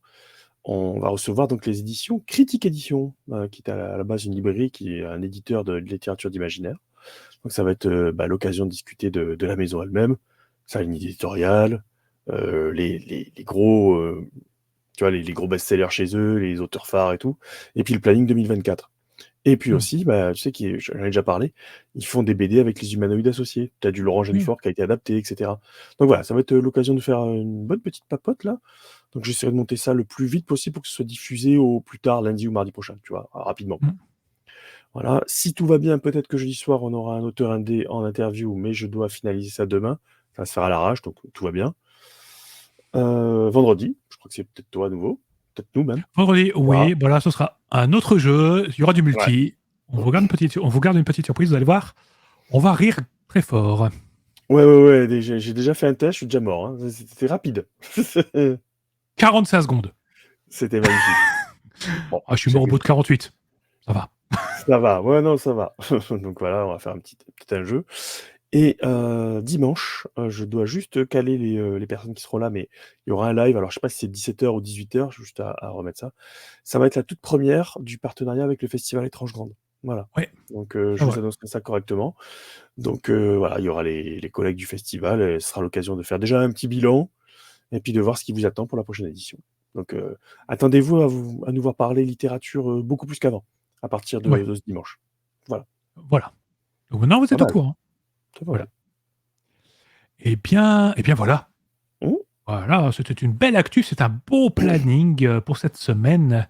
Ouais, et du coup, on reprend un peu, voilà. Beaucoup de choses qui arrivent, hein, vous inquiétez pas, c'est prévu. Il y a eu des vidéos montées, filmées, maintenant il y a le montage. Vous pensez que vous n'avez jamais fait de montage de votre vie, vous ne comprenez pas quel point c'est. Ah, celle de l'année unique, j'en garderai un souvenir ému pendant de longues années. Voilà, rien que moi, je me suis enregistré pour une petite vidéo et je peux vous dire que les 3/4, ça rentre dans le bêtisier. Hein.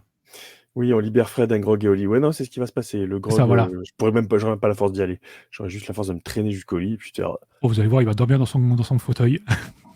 Dodo. Ok. Et voilà. Ok, bon du coup, si c'est bon tout ça, on va pouvoir... Sa place, c'est dans un musée. Oui. C'est ça.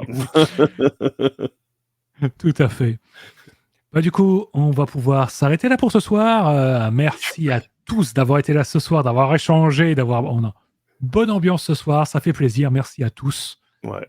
Merci Fred d'avoir été là. Voilà, merci d'avoir survécu jusqu'à cette heure tardive. Oh, tout va bien, ça va. Je pète la forme. J'ai vu des nécrons plus réveillés quand même, c'est dire. Ouais, non, ça va. Je gère. Parfait. Bon, voilà. Comme d'habitude, vidéo demain sur YouTube avec les liens, les machins, la description. Donc, comme d'hab, si vous n'hésitez pas, pouce, partage, like, commentaire. N'hésitez pas, hein, c'est important parce que sur YouTube, c'est compliqué. Il y a des moments où un jour on fera les stats sur la visibilité, c'est de l'aléatoire. Waouh, on dirait une table Rollmaster. Je comprends rien du tout à la visibilité. C'est pareil. Je cherche pas à comprendre. Il y a des trucs, on est vu par personne. T'es en mode petit truc à l'arrache, une vidéo d'il y a 3 ans, elle revient, t'es en mode mais pourquoi? Ouais. Voilà. Bon, bref. On fait des bisous. Parce que bisous à tous. Ça fait toujours du bien quand même. Voilà. Voilà. Bisous à tous. Jouez bien. Un bon grog. Et au dodo tout le monde. Allez. Salut. À la prochaine. Bientôt. Ciao. À bientôt.